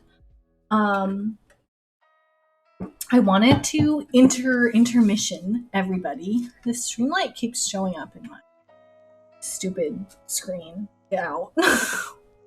Now the mic is in it. It's fine. Don't worry about it. I wanted to show you guys something. So I haven't done an acrylic painting since like the last time we streamed one, which was a while ago. But I've been working on one. I put it on my Instagram, so some of you might have seen it already. But I've been working on a acrylic painting, and this is like where it's at right now. It is like so bright that it is like reflecting on it a little bit. This is its whip stage. So I don't know where, maybe if I turn the light off, if it will like stop freaking out so much. Sorry, I just like hit the mic. So like, it's got like, it's like a little, you know, the lighting is just, it is what it is, I guess. Maybe if I angle it more this way, now that I've turned the light off. Anyways, this is what it is. I'm like really vibing with it. I feel like turning the light off made it worse. It's gonna turn back on. My light always turns on and then it turns off and then it comes back on. I don't know what's wrong with it, but that's what it does every time. I don't know like how to get rid of this glare. It just kind of is what it is. But like this is what we're at, and I just think it's very colorful, and I'm very excited because I don't know. It's coming out a lot better than I thought it would be. Because I haven't done it in a while, I was kind of like, this will just be a warm-up. Like, if it sucks, that's okay. And, like, it's not done. So, like, obviously it could suck later, but... Anyways, yeah, those are the vibes. Hopefully I finish it, like, this month. Usually once I go too long without finishing it, I just get distracted. Because that's how I be.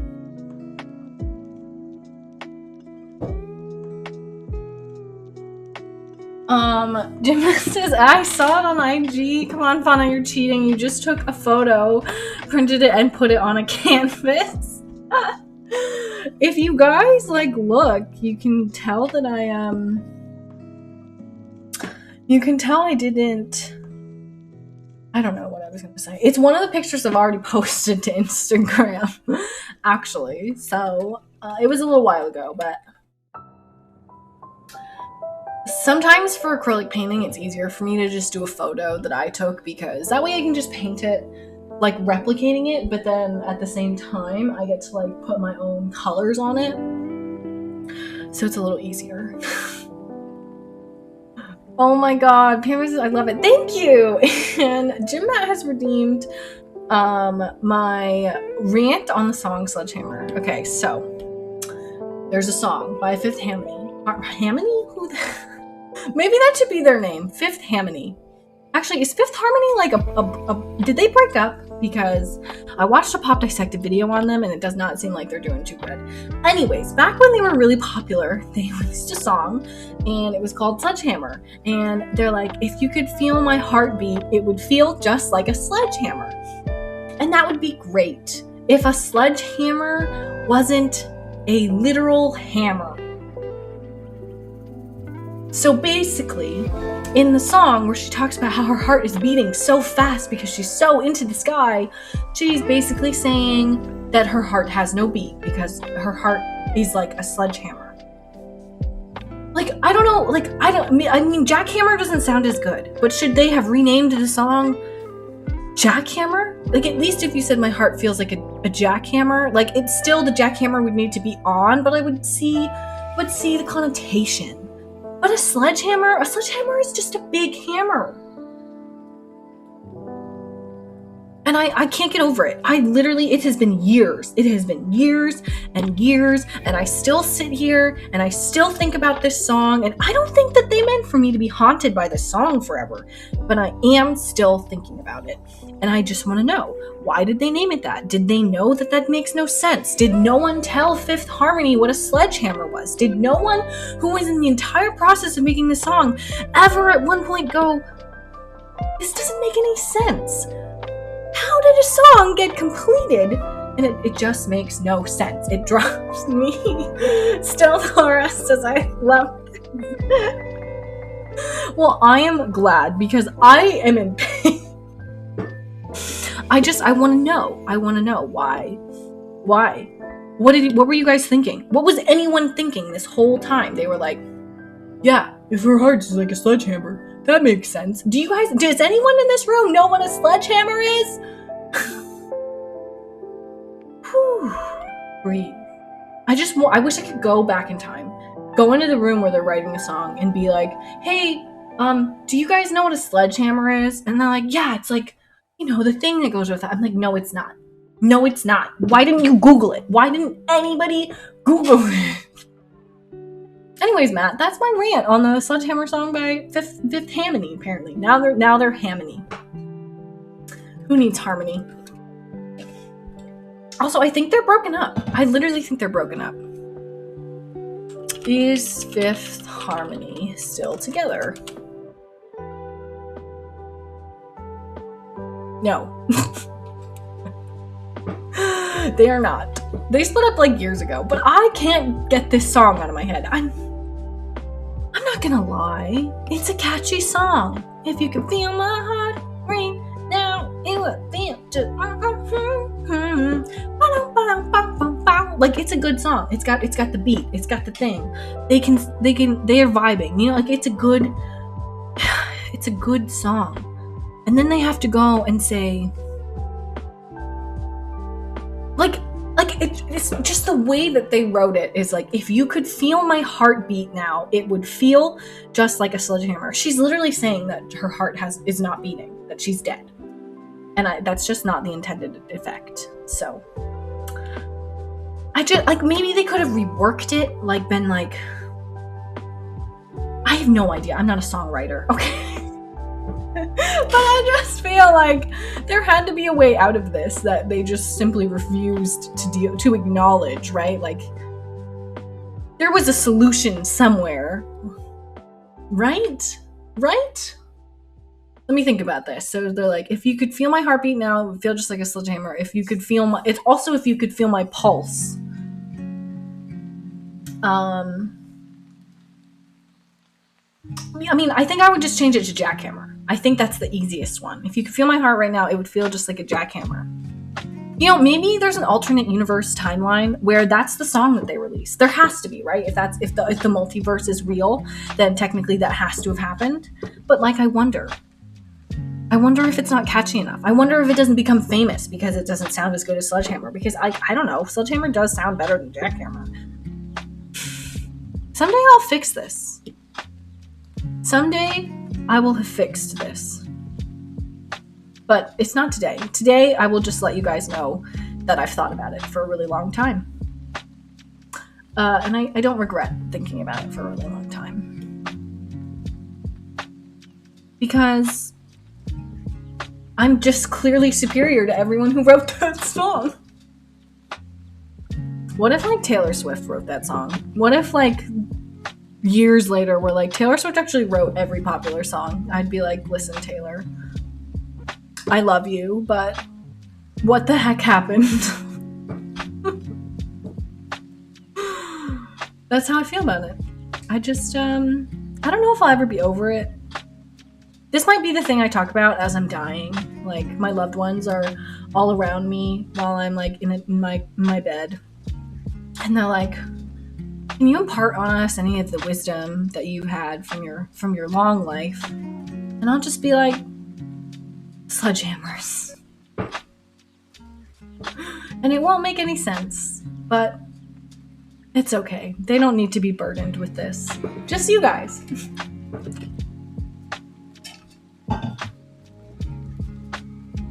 Okay, rocks are good. Rocks are killing it. I wanted to make these a little more jagged. I just want, like, if the water is going to be rushing over them, the water also has to be, like, kind of dripping down them a bit. That's just how it would work.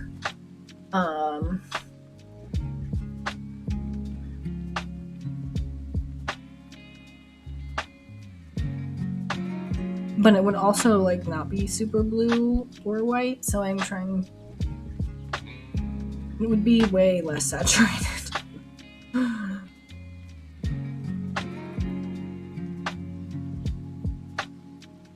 Something like that. That's a little bit better. Yeah, I said that we would probably finish this and then it would be really quick. I guess I was a big liar, so sorry that I lied to y'all. Maybe we'll do the Pokemon fan art next art stream. I'm not gonna lie, I'm a little nervous to draw Leafeon on stream because I don't draw characters a lot, so I'm really bad at them. But you guys are usually like pretty judgment free, so it should be okay. You guys are nice to me.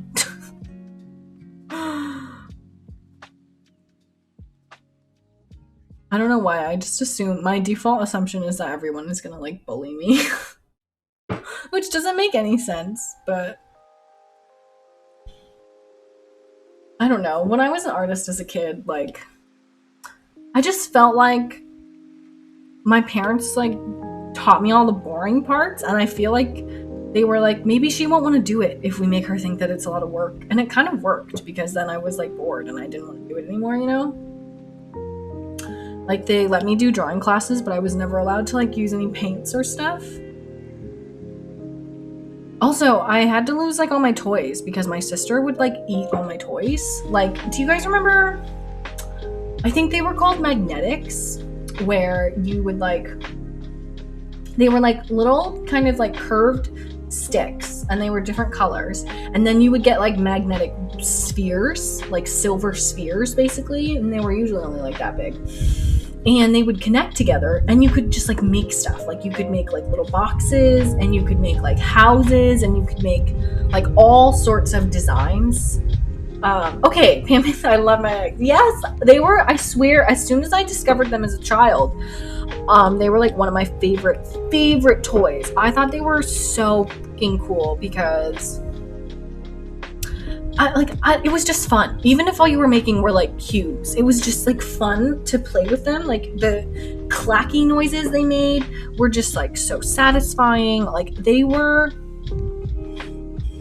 awesome. And my sister would eat them. My sister would just take the spears and then pop them in her mouth. Why? Nobody knows.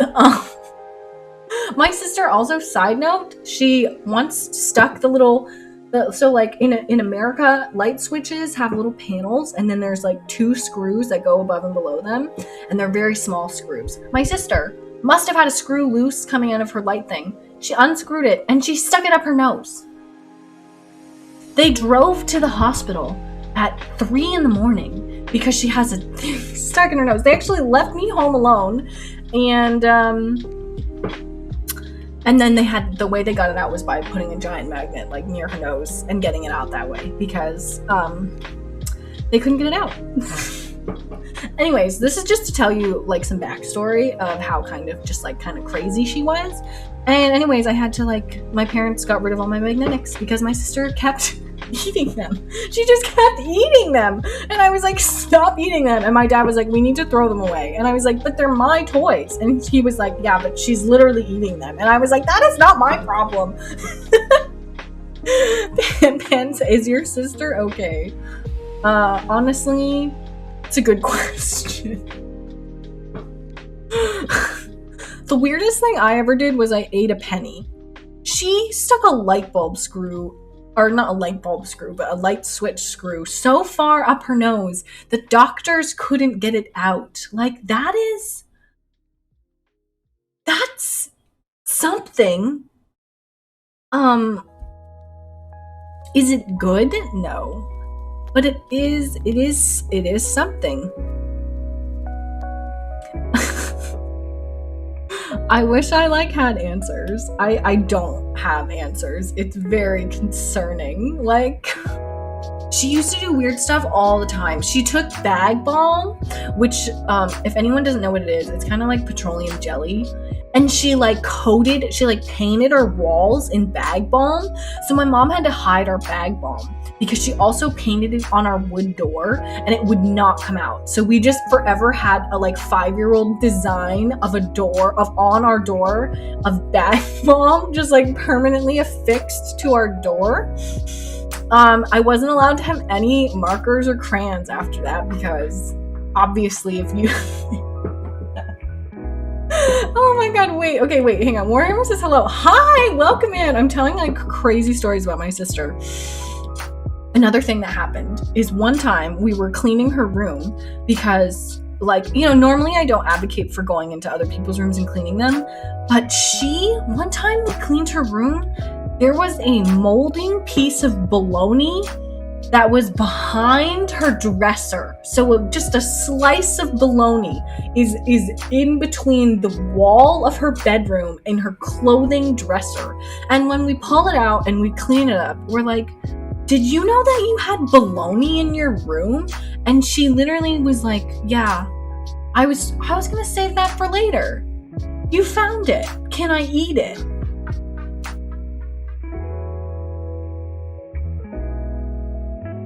I wish I was kidding.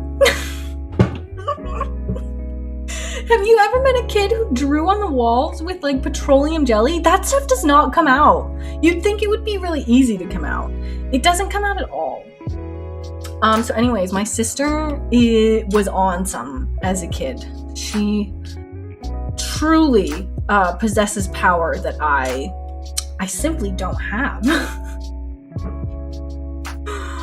All I ever did was I swallowed a penny. I don't know why, but as a kid, I just was like, what does money taste like? Money tastes like germs. Don't put money in your mouth.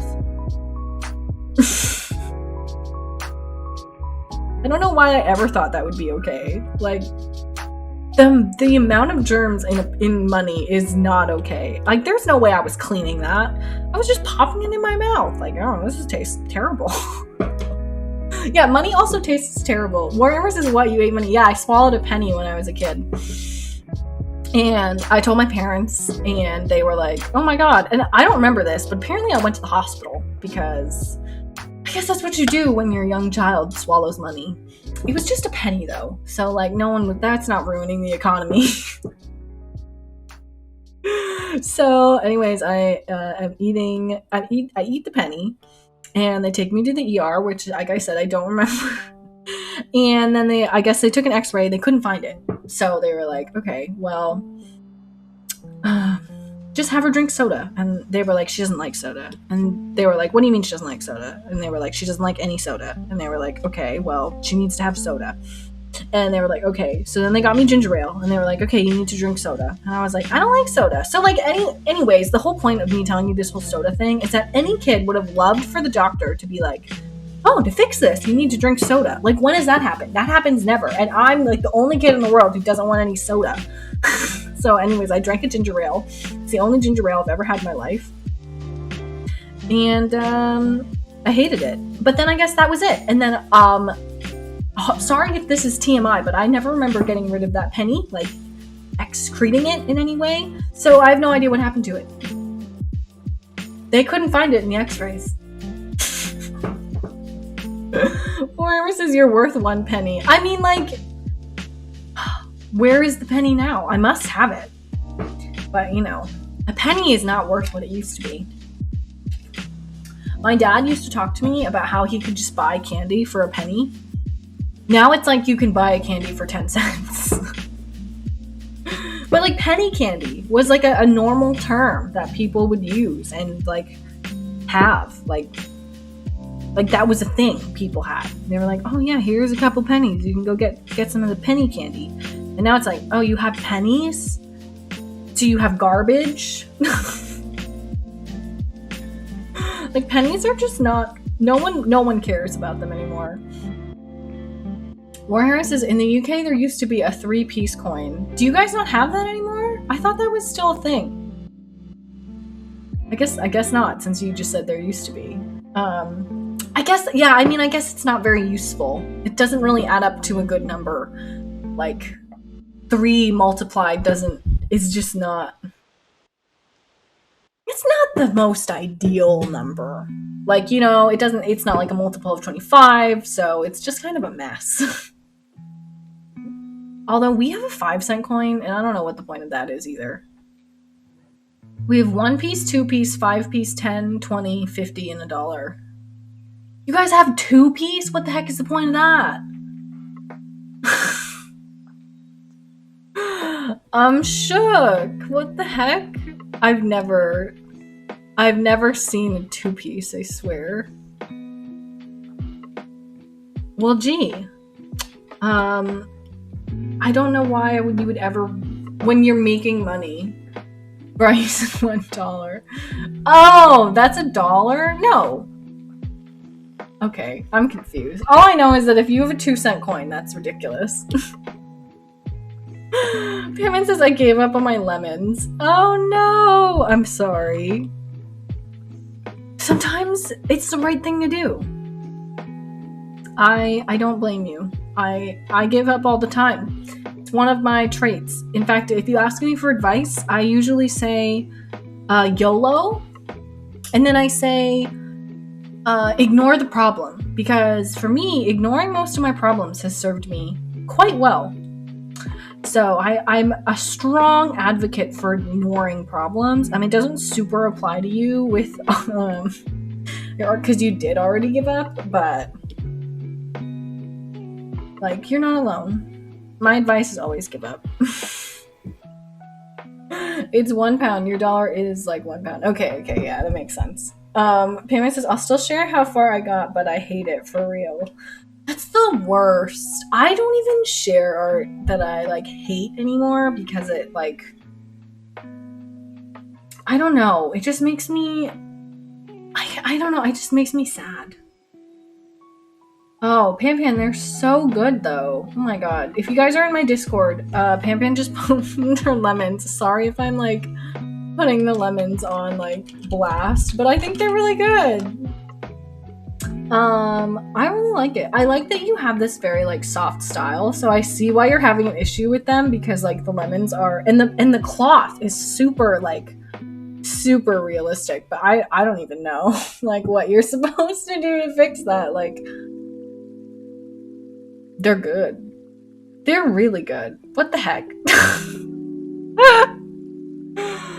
Lemons are hard. Fruit is not an easy thing to draw. I used to try to draw food like stuff, and it just was it never worked out for me. It just like, it's way harder than I ever would like think it was when I was making it. And it just takes you out. Family says, I like it, but I hate it. I don't know. Yes. I think it might be one of those things where if you like sit on it for a while, you might like it.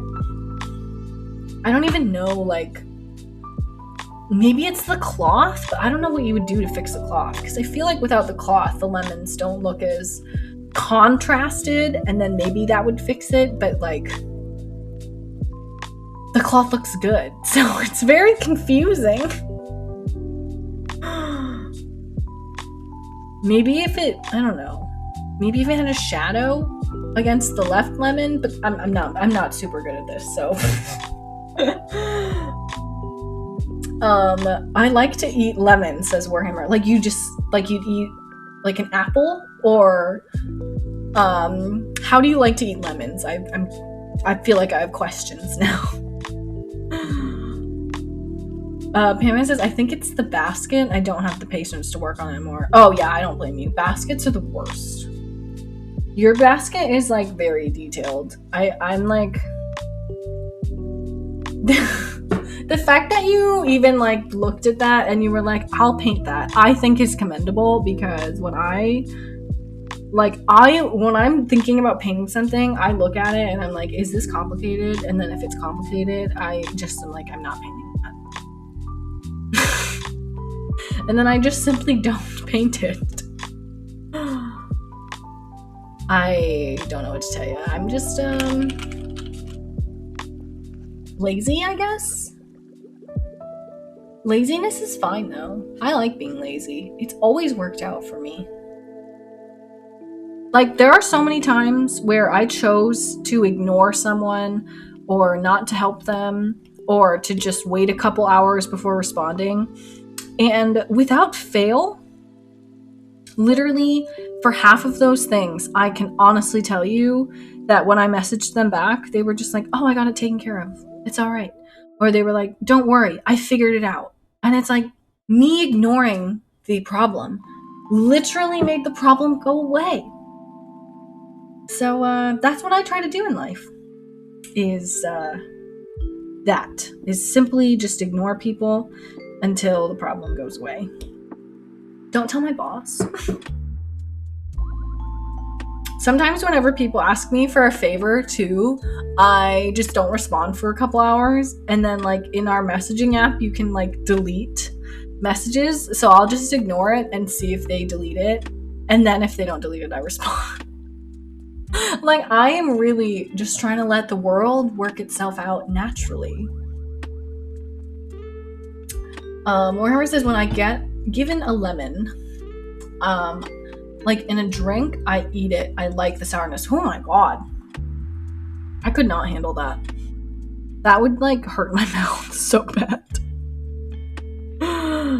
I'm a baby about it though. Like sometimes when I eat just like normal food, the tartness of it will like make my mouth feel like it's on, like, I don't even know how to explain it. It's like a very sharp pain like runs through my mouth, which like I can only really explain as like a really aggressive tartness. So that's kind of how it feels for me. I don't like it. Warhammer redeemed plant show. Aw, thank you. Do you like these plants right here? Just kidding. They're killing me. I kind of want to just get rid of everything in the front. Like, is this more boring? Yes. But I like it. So, okay. What's a good plant? This is my baby plant. I don't have any new plants to show off. I'm sorry. I haven't been buying any because I haven't killed any of them. So this is my Planty 1, or OG Planty. And it's supposed to have leaves all the way down, but they all fall off. The leaves are very droopy. They shouldn't be this droopy. They should be like this. Like this is where, like, this is where the leaf should be. And then that is where the leaf lives. So the leaves are very sad. But every time I water it, it gets sad. And then every time I don't water it, it gets sad. So I simply do not know what to do with this guy. He's not dead, which is shocking to me. I kind of wish he would just like choose a way, you know, like die or be healthy. Can you just like what is this? What is this droopiness supposed to represent? Tell me your truth. Anyways, this is my baby plant, and I love, but I simply don't know how to care for him. Truly confused in all terms. Pamela says, your plant's health is extremely concerning. I'm gonna have like the cops knocking on my door, and they're gonna be like, hi, we've heard there's tales of abuse to your child, Planty, and I'll be like, yeah, it's okay, here you go. And then, like, I don't know, are police good at taking care of plants? Can they hand it over to like a greenhouse person? The heck is a greenhouse person? Warhammer says, are you sure it doesn't have dwarfism? So I got this plant from my job, my previous job, and my boss had this plant in his office, and every time I like noticed it, I was like, your plant is so pretty. So he literally cut off a whole piece of it, and he said, propagate it, put it in water, and then get some soil and put him in a thing. So I did that, and he used to be only like this tall, and he was super cute. And my boss's plant was like big, like the leaves are down here, it's like growing multiple branches out, like it's thriving. And my plant, I don't know what this is. Like, he's literally supposed to have leaves all up and down, but he simply just has branch. Anyways, I'm gonna put him down because I'm afraid I'm gonna like topple him, and like everything I ever do is going to hurt him. I put him closer to the window because I used to have him further away from the window, and I felt like maybe that was part of the problem. So I've tried this, and I have to say, I don't think that my new methods are working. Or it was like, advert, I'm sorry. I literally like, I put them to like the lowest possible settings, and then I just gave up. Like, That was all I did. And also you can't hear this because there's an advert. So I don't know why every time you say that I like explain myself. Okay, that was way too brushed. Finding a like good brush for like smoothing stuff out is very hard for me.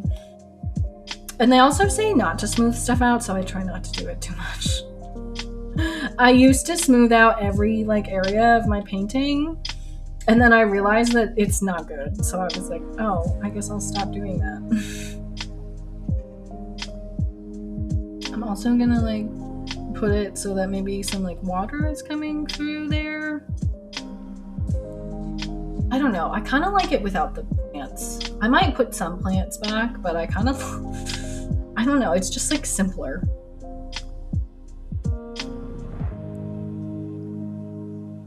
I also feel like some of the water should be like splashing onto the rocks. You know, like it should be coming down.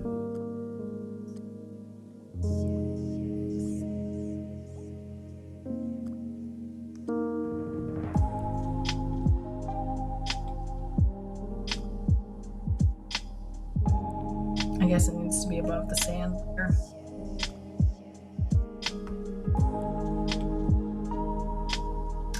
Pammy says, I wish I could physically assess it. LOL, I'm the ultimate plant mom. Aw, really? I've considered joining the local garden masters group, but I don't know. That would be so cool. My boss, when I got it, told me that it was a very finicky plant, but as long as I didn't deep water it and I didn't give it too much sun, he said it would be okay. He said he put one in direct sunlight and it died.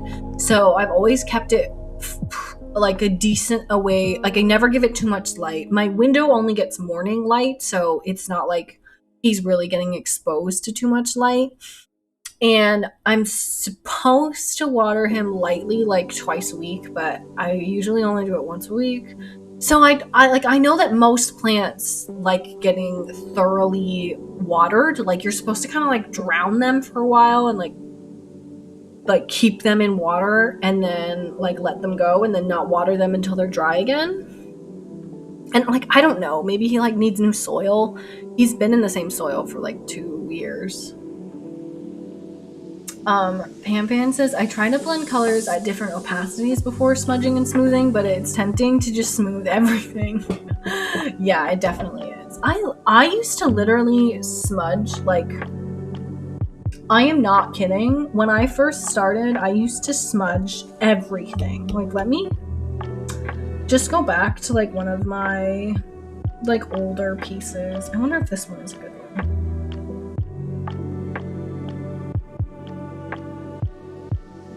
Oh, I guess I didn't do it on this piece, but I kind of did. So, like, if you look at this, which I did a long time ago, you can see, like, the entire sky is smudged. There is nothing unsmudged in this entire sky. Like, that is how I blended everything.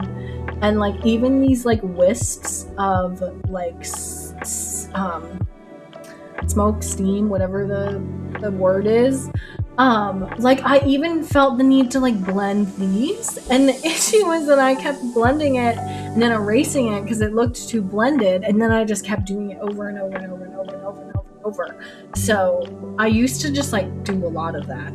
And like look at this. The sky doesn't even go all the way behind the mountain, it just stops right there. So anyways, I used to just blend and smudge everything. And then I was like, oh, you should not. Because I used to be like, what is wrong? And then I would watch people paint and they wouldn't even use the smudge tool like one time. Except occasionally for like the clouds they did. Not even like the sky, just like specifically like smoothing out clouds. And I was like, oh damn. I never even knew that. And it took me it was a really hard habit to break. I feel like I only really broke it last year. But it was hard. Like, I like smudging everything. Like, I guess I didn't really do it in this one, but still very rough.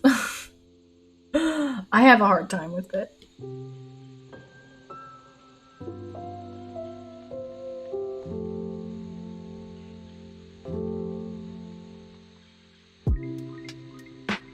Okay, so we've got the water coming down over there. I need to put some of the water now that the plants aren't covering it. I kind of want to keep some plantage, but I don't want to keep what I have necessarily.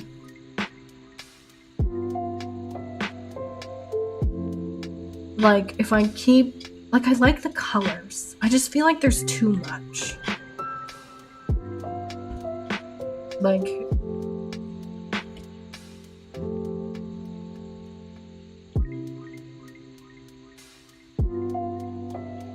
And I feel like it's too small, you know? Like, it should just be a couple of pieces, and it should be, like, much looser. Or not looser, I guess, but, like, more defined.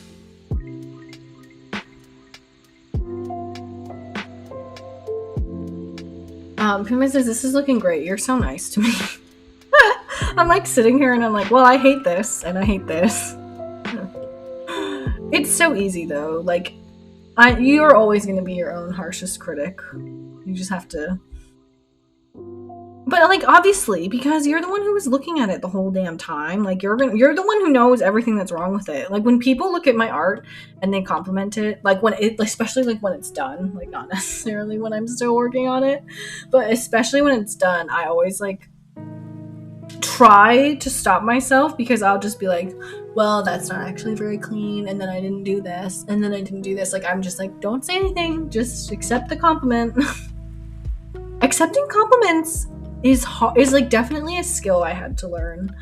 I don't know what it is, but like, I feel like as a kid, I was definitely taught, like, oh god, don't accept a compliment. That would mean that you also think that you're good, and you can't say that you think that you're good, because then that would be bad.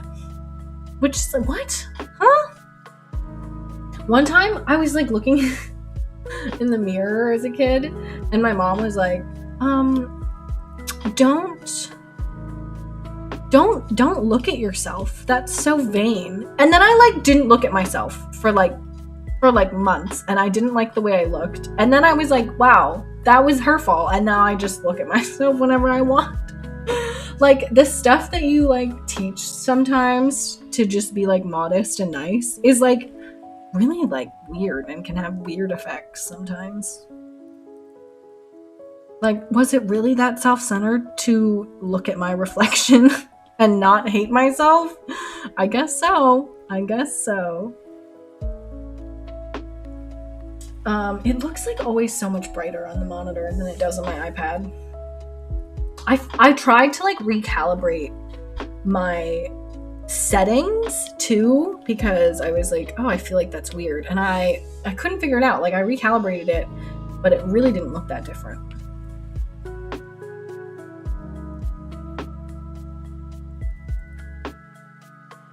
Okay.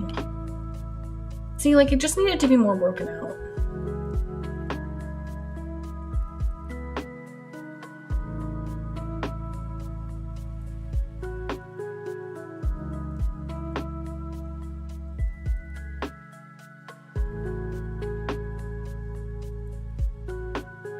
Right? Yeah? Me? Huh? I'm thinking about my shiny Eevee. I said that I would turn my shiny Eevee into an Umbreon, but I kind of want to keep it as an Eevee and then wait till I get another shiny Eevee and then turn that one into an Umbreon. Like, I'm feeling very conflicted on this whole shiny Pokemon stuff. I don't really know why. Like, I think it's just because I really like the Umbreon I have now, so I feel bad abandoning her, because my Umbreon is a girl, so then I would replace her with a boy, which is like, I don't know why I care so much about my Pokemon gender. It just seems unfair that 80% of Eevees, like almost 90% of Eevees are girls. Or, I mean, boys. Like... Why aren't they all 50-50? I don't know. It seems odd to me that they like have different statistics for gender based on the species. Like, how are they populating themselves, you know? Just all sorts of questions. Also, I want to finish my Animal Crossing island, but it's getting so laggy that it is like making me want to stop working on it because I feel like I'm making it worse. I don't know if you guys have that problem. I mean, like, I'm sure you do to some extent, but I don't know if it like bothers you the way it bothers me. I hate it. I actually hate it. Like, it makes me want to just take stuff down, but I don't want to because I worked so hard on adding it. But it makes me kind of crazy. As if I'm not already crazy, obviously, but you know what I mean. Payment says important questions. It is an important question. Like, your island seems okay, honestly. So I guess, I don't know if your island really has lag. But like, my island, if I'm in like a low space area, like my beaches, will go from just like running so smooth, and then I cut to like somewhere like my museum, and it's like tick, tick, tick, tick. Like, I don't know why. It makes me... I don't know. I guess I'm just insane. I've always known I was insane. But I thought island lag happened when you had like a lot of stuff. I feel like I have a medium heavy amount of stuff. Not like a lot. Like, I've seen people who have like the panels in the back with the buildings, and then they've got the stalls, and then they have stalls that have stuff on them, and then that stuff has like flowers and like people have way busier islands than me, and I don't know how everyone is living. Like, I'm sad. Cameron says I hate it. I try to only have 1 or 2 laggy spots, and right now I have one, which is the wheat field, but I have 80 field items and the castle, so it makes sense. Yeah, I mean, especially with the wheat field, because that game takes into account wind, so like anything that has like a wind effect will automatically be a little bit laggier, I've noticed. So like if you have a field of flowers or like a field of something that isn't affected by the wind, like a bucket, it doesn't have quite the same effect. And then especially I've noticed in the winter time when it's snowing and the snowflakes are coming, it is so much worse than like a normal like sunny day. So like I think it's interesting too that the weather like affects the game lag. And I mean, it makes sense, obviously, that it does, but I forget that it makes it even worse. But it makes me sad. Like, I don't like it. It makes me want to remove things. But I don't know if I should remove things.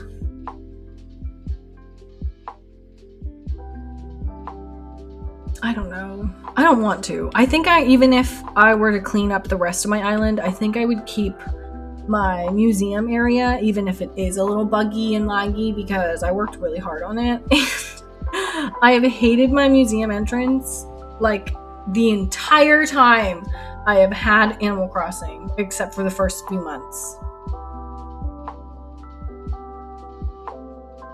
So I feel like I just can't take it down. Plus, I never walk over there because I never have anything to donate unless I want to get a coffee.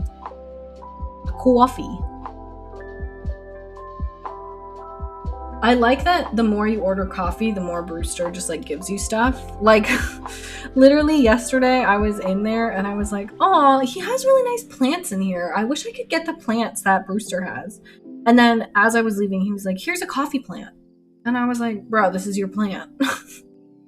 So like I like that he kind of rewards you for coming to him. And then I love when you visit him and Brewster is just like, I was hoping you would stop in today. Like, oh,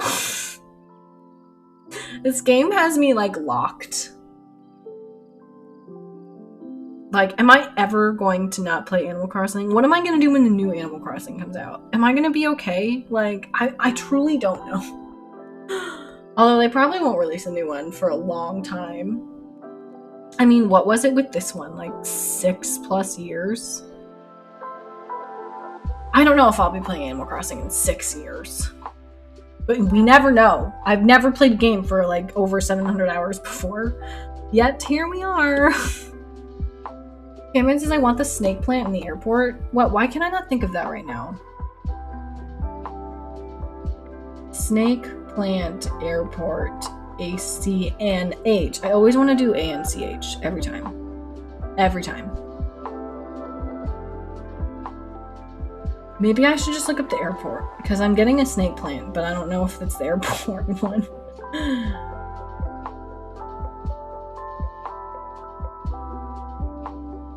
I see the yucca and I see the monstera. There's a snake plant. Is it in the corner that I can't see? Campaign, what? I like snake plants. They're pretty. They're also super easy to take care of. Like they're not easily murdered plant. Hold on, let me see. Maybe it's like on the desk or something and I'm like missing it. I'll find it. Okay, I googled like snake plant Animal Crossing and I saw one and it was pretty small. I really like the is it like Schaeferella? Whatever plant that they introduced with like the 2.0 update. I really, really like that plant. I think it's a really pretty plant. Like it's very fluffy. It's a large plant. It really helps with the variety because before we really just had like the yucca, the monstera, and like the ferny one. And I don't really like the ferny one. Sorry if this is like a hate against fern trees account now. But I don't know. I just don't feel like it vibes with my island. And plus, now that you can use Cyrus to like upgrade your stuff, it's so nice so that I can like change the color of the pots that I have, because before I only had like a Monstera with like I think it was like a black base, but everything that I was designing was like brown base, so it was making me like annoyed. But now I'm free. Pan says, wait, they changed it? Okay. Wait, what? It was a snake plant in the bottom right corner. And yeah, now it's a yucca, right? Or a Monstera? Whatever one. I swear I've never seen one. But I also don't know. I don't take a lot of pictures in the airport. I wonder if I have any pictures of the airport, because I used to take pictures of the airport because I thought that the TV in the upper left corner of the airport in Animal Crossing would be like a secret code to let you know that like what villager you were gonna get. This was like a real thing that I thought.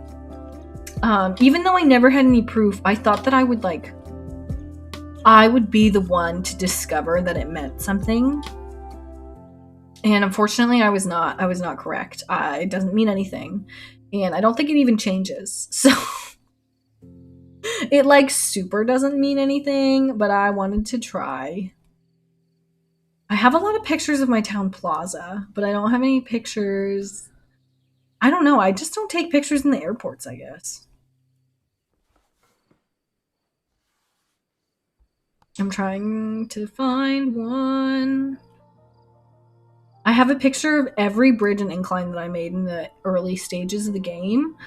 And man, that island, it's like, looking back at the OG islands is such a pure time. But yeah, I don't see anything at a glance. So, oh, it's an Abel's. Oh, I'm like, what? Abel sister shop. I want to see this plant now.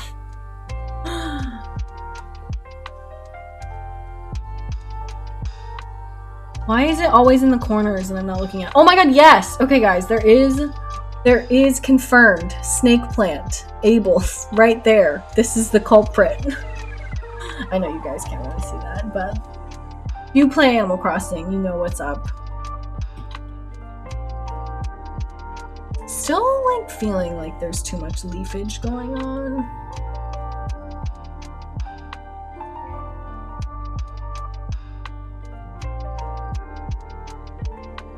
I'm just gonna put some of the like color onto this one.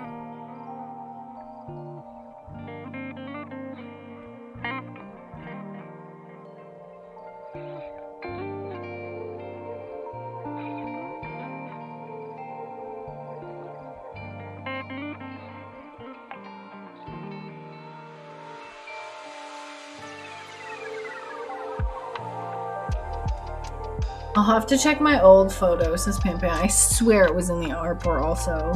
I wouldn't be surprised. The stuff that they change is just like so like random, I feel like, and I would never notice if they changed something as minute as that. But I can't find any pictures of the airport. I know I used to take some, but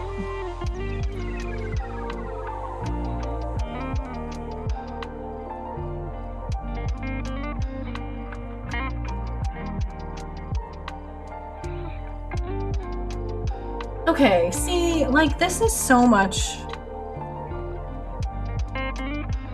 cuter.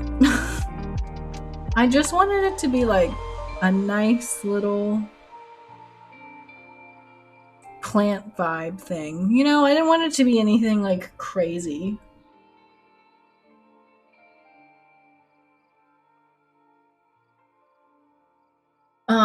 Francis, I should do my midterms, but honestly, I don't want to. I have time to do them tomorrow before work, but like, it would be nice to have them done. But also, Art, you, cozy. Yeah, I feel like my stream is not very like midterm friendly. So, is a midterm not like an exam? Like, is it studying or you have to write something? It doesn't sound fun. I'm really enjoying not being in school right now. It's the like, ugh, I hated being in school. I one time took for the first 2 tax seasons that I ever worked. So like think working at least 55 hours, probably like anywhere between 57 to 65. Every week I was also in an online class, so I would work like 11-hour days, and then I would like on the weekends like clean my house, do the laundry, like shower, and then I would do the homework and stuff. That was terrible. 0 out of 10 recommend that. -5 out of 10 recommend it. Everyone who I was working with was like, yeah, don't do that. But I was like, I'm going to be behind. Like, I need to. And they were like, oh, well, have fun. Where the heck is this gray?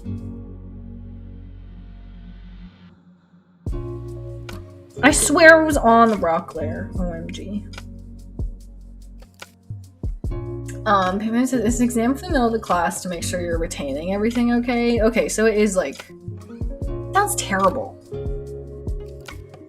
The best part about being in accounting was that, like, I didn't have to do a lot of memorizing. A lot of my tests were open book once I got further into accounting. And I think it was just because, like, you're always going to have that information available, so I didn't really have to do a lot of memorizing.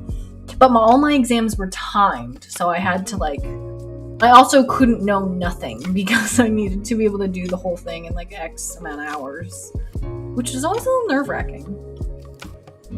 One time I ran out of time. That was horrible. That was the worst thing ever, was when I, like, took an exam. I started a 3-hour exam, lost internet, drove to school, tried to finish taking the exam, and then, like, just ran out of time. Like, I think I had, like, 20 minutes left, and then I had, like, 3 questions, and, like, that was, for reference, that's bad. I probably needed, like, 45 minutes for all those questions, and I ended up just, like, guessing on a bunch of stuff, and then when I stopped the exam, I had, like, a 60, and I was like, this is the worst thing that's ever happened to me. But then she graded us all on a curve, so it's fine. Jade, hello, what is up? How's it going? We're just doing a little painty paint. I had a lot of stuff in this painting, but I ended up taking a bunch of it out because, I don't know, it felt like it was distracting a little bit.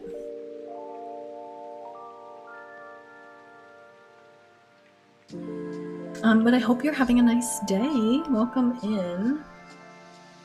Maybe if I make it a lot darker. Just it's going good, just hanging out. Went to the park this morning and then grabbed some stuff at Sam's and lunch. Oh, that sounds very productive. Do you live in a place where it's like nice to go to the park right now? It is 21 degrees Fahrenheit for me, but that feels like -8. Or sorry, +8. We're actually in positive numbers today. So that is nice that you get to like enjoy some time outside. I like went outside yesterday to like grab dinner and I like froze to death. It was horrible.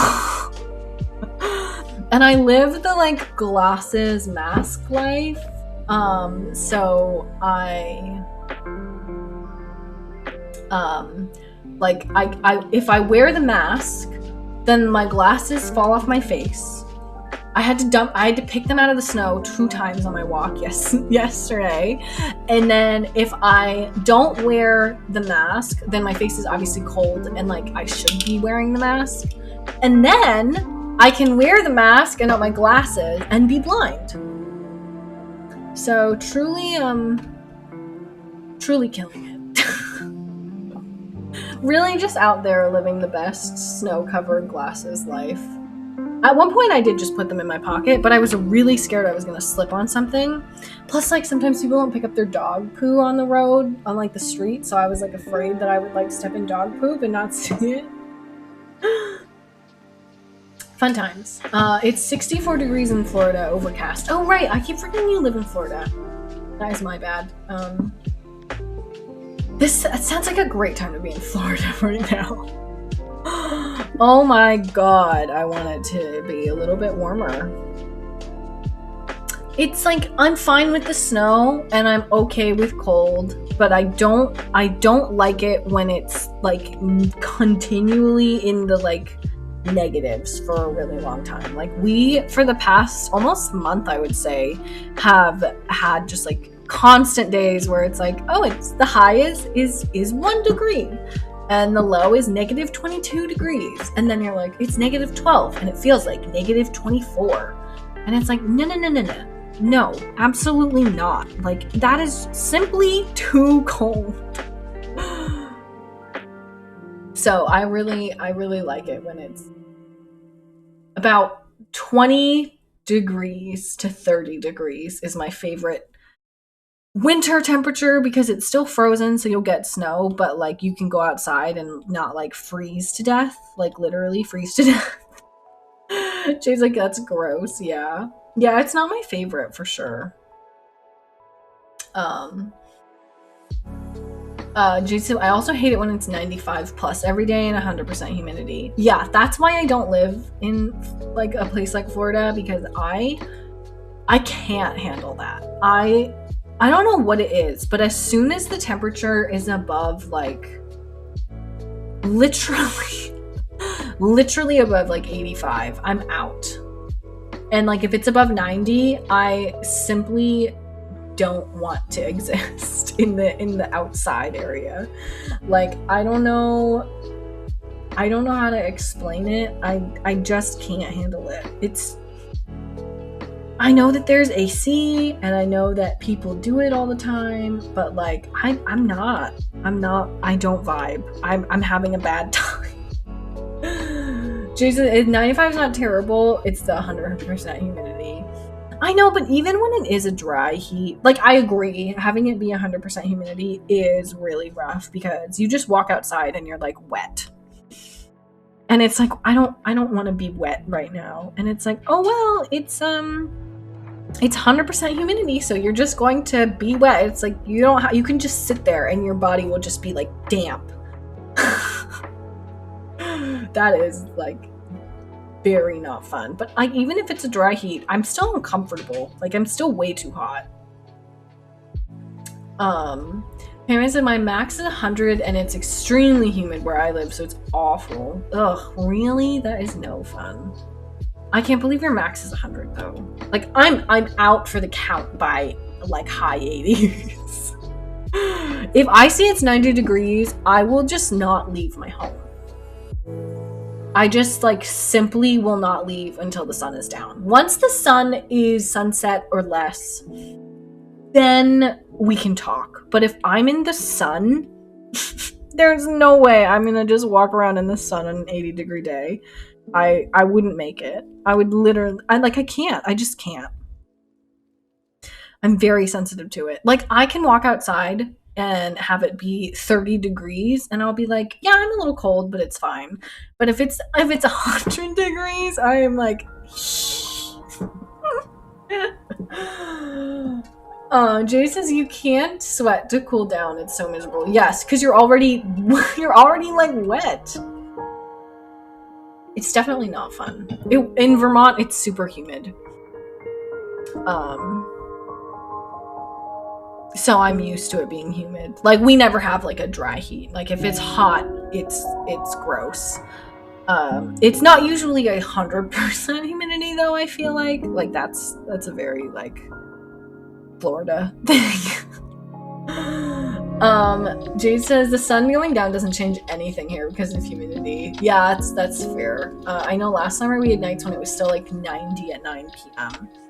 Oh my god, that is really hot. I actually moved in Vermont on the actual hottest day of the hottest night. So the low for the night was the highest that it had been recorded in Vermont for like years, actually, like or a really long time, like 20 plus years. And it was I think it was literally only like probably in the 70s, and I was miserable. I was like probably high 70s. I was like, this is so hot, and we didn't have a fan. We did not even have a fan. So I'm it's a miracle I didn't actually get heat stroke. Cause like it was one of the worst heat waves that we'd had. So you couldn't even buy a fan because they were sold out everywhere. And we didn't have AC. So you couldn't buy an AC and you couldn't buy even a fan. It was so bad. Jade's like, I'm sorry that the sun has been down for 3 hours, so why am I still so hot? Yes, that is like the worst when you're just like, okay, this is when the reprieve is supposed to come, and you're just not relaxed at all. Especially because like, when you want to sleep, it's supposed to be even cooler. So then if it's not cool, you're just like, this is like, I'm just gonna be awake all night. Jay says, we're inland, so there is no sea breeze. Oh no. I mean, I guess that makes sense when you say it's like central, but like, that sucks. I live right off of a lake, basically, so it is so windy here all the time, which obviously sucks for winter because that's why it's always so cold with wind chill. Jay says, I'm pretty sure I've had heat stroke like a gajillion times. Yeah, it doesn't surprise me if it's that hot. I mean, like, I guess I would think that your body would get used to it, but that's really hot. I was like taking showers, like just cold showers, because I was like hot to the touch, and I was like eating popsicles, and we would brave going out into the street just so that I could go into a store that had air conditioning. And when I was at my apartment, I would just lay on the floor because that was the coolest area, obviously, because the heat was rising. So I was just like laying on the floor and like with like cloths that we put in the freezer like on my head. Like, it was so bad. And we moved during it. I'm like, what on earth possessed the weather to be so hot the one week that I have to move? Rough times, man. Temperature is brutal. If it could just, I want to live in like San Francisco where the weather is like from low 60s to like high 70s max, and that's like the whole temperature change for the whole day. Like, doesn't that just sound like a dream? Doesn't that just seem like something that is too good to be true? Like, why can't we just have nice things? I just want to have nice things, you know? I just want a day that is consistent with a day. I also get really bad whiplash when it's like winter time, like right now, and then once it starts going into summer and you have like a 40-degree day, and then you have all of a sudden you have like a 79-degree day. My body cannot handle like whiplash, so I get like sick whenever the temperature changes a lot. I'm like physically ill. But it's always that direction. If it gets really cold, I'm not sick. But if it gets really hot, I literally feel, I get sick almost every time. And then I forget. I'm like, why do I feel sick? And then I'm like, oh yeah, because this happens every year. Jade says, almost 7 years ago now we bought our house. We moved in July. August was the hottest month. Oh my gosh. So you were like, all right, getting ready to move to this new location. Let's move in the worst time of the year.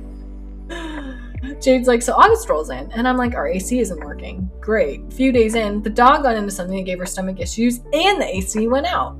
So I was working from home in a house that was 95 degrees. It smelled like poop. I would have cried. I would have literally sobbed. I'm not, like, not even being dramatic. I would have been sobbing. That would break me. I was at least going to work most of those days, and it was air conditioning at work, because honestly that like saved me sometimes. Like you just cool down fully, like your body adjusts, and so at least then when you go back into the heat, you were exposed to the coolness, so it, like, I don't know, like helps regulate you, I guess. Jay's worst day. I can only imagine. That is just way too much for one person to go through at one time. Like, absolutely not. No. Like, what? The world is such a cruel place. She's like, yeah, hubby got home and was like, I do not care where we eat for dinner, but it simply will not be here. I want to have air conditioning, and I don't want it to smell like poop. Yeah. Me wanting my dinner to not smell like poop is definitely one of the things that I like about my dinners usually, is that they don't smell like dog poop. And of course, when it's that hot, like, the smell is so much worse. Obviously. Like, it is so much worse. Like, just not a good time. Just nowhere near a good time. And it just lingered. Jade, I can't believe that you recovered from that and you are still there. Like, I would I would be scarred for life. And that you worked from home. That is just the cherry on top to that story. Like, oof. I would be like, the dog needs to go somewhere. I don't even know. Like, obviously I wouldn't, like, get rid of my dog, but I would be like, okay, so, daycare? Dog daycare? I'm sure they wouldn't take him because they had stomach issues, but just, that would be... Jade's like, it was thick and warm and muggy and lingering. Yeah, all things that are not good. All bad things. Oh, man. And my moving story, at least, was just hot. But it was, like... It was just... I don't know. I'm just not good with heat. I'm a very, like... I've always been like that. Like, if I'm... I don't even really like being cold. Like, I hate being cold, but I'm so much better at being cold than I am at being too hot. Like, if I'm too cold, I am, like, sad and I want to nap, so I don't love that because then I just feel lazy. But if I'm too hot, I'm, like, sick. So, like, I guess that's what the difference is, but still, like, neither are good. Neither are good. I'm just trying to, like, lighten up this water a little bit somewhere. It's getting a little gray. I want it to be a little colorful. But it should also have, like, the darkness kind of under it a little bit. Jade, 0 out of 10. Do not recommend. Yeah. I would assume. Definitely on my list of things to not have to do. I got super irritable when I'm hot. And posture check, yes, thank you. I'm definitely slouching. I am also super irritable. Like, I'm kind of irritable normally. Like, I need to have eaten enough and all this other stuff. So, like, if it's too hot, it's just way too much. I'll lift up the screen too so I don't slouch as much, because I was real slouching. I mean, we've been going for almost 3 hours, so I'll probably We'll probably end pretty soon. I just wanted to like do most of the painting because we'll be taking a break after today. I'm going skiing next weekend, so I won't be streaming next weekend, but it is super exciting to go skiing. It'll be the second time in my life I've ever gone skiing. So if it's going to be frigid and cold and have all this snow, I might as well try to get something out of it, you know? Jade says your slouching was making my back hurt. Yeah, no one has redeemed a posture check in a while, so I'm kind of... I think it's made me think I have good posture, even though I don't. But a drawing, I never have good posture. The only time I ever draw comfortably is when I'm like on the sofa and I'm like slouching and the canvas is like on my knees, I feel like. Any other time and I am probably slouching.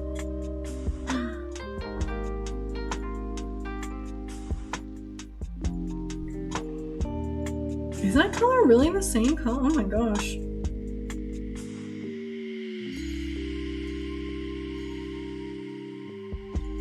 You'd think that this color is the same as this color, but it's actually darker. Color is weird.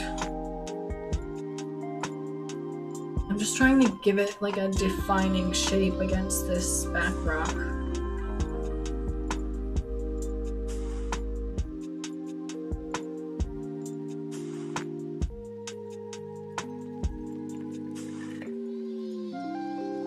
I feel like these plants should just have some like smaller little gangly stuff coming out of them, you know? Like a little messier.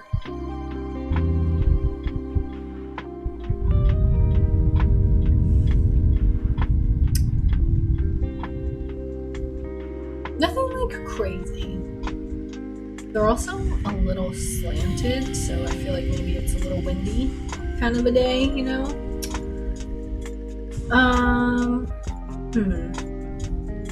But yeah, I guess we'll call it here. It's been a good 3 hours, and I feel good about this painting. I'm sorry we never got to the fan art. I'll show you guys what I was thinking of doing. So this is going to be like a Leafeon, and then this will be like a nighttime view of the first area in the Pokemon Legends Arceus game. Obviously, it's this is like sketch level stuff, so it's not anywhere near done. But this is like the idea. I thought I would do nighttime because I feel like the moon is very pretty at night. And I don't know, I kind of wanted to go for like a muted color palette. So we'll do that at some point. I don't know how much I'll do over the week that I'm not here. The next stream will be the 19th. So it'll be a little while. I'll be in the Discord though and stuff. So if you guys want to hang out, I will still be hanging out. But yeah, Jade says cute. Aw, thank you. I'm glad you like it. I think it'll be nice. I'm kind of trying it out, you know? Just been so addicted to Pokemon. So it's been the new thing. Jade says, have a great afternoon. Yes, thank you so much. I'm just gonna check to see who is going. I don't know if we might raid somebody. It looks like Maddie is on again. Let me see what they're up to. We can raid Maddie again. So yeah, we'll just do a quick little raid, I guess. Jesus, have a great afternoon. Thank you. I hope you guys all have a great afternoon too. Raid. So here's the raid command. We can just do that. If you're subbed, I couldn't figure out how to do it because I guess you have to sub your bot. So like I'll just copy this and then that would be the oh right. Oops. I pushed the wrong buttons. I'm on a Mac, so I always push the wrong buttons because I'm used to my Windows. I guess that doesn't work. I would just use the heart one. I guess I'll fix the raid command later. Oh, it's because I exchanged the emojis. I got rid of that emote because we're putting in Money Cat, so we'll have Money Cat next time. Anyways, thank you guys all for hanging out with me. I hope you have a nice rest of your day. We're gonna raid Maddie. But yeah, enjoy your time.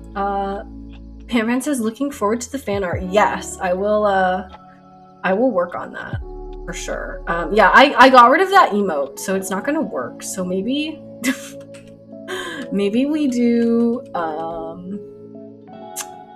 let me quick.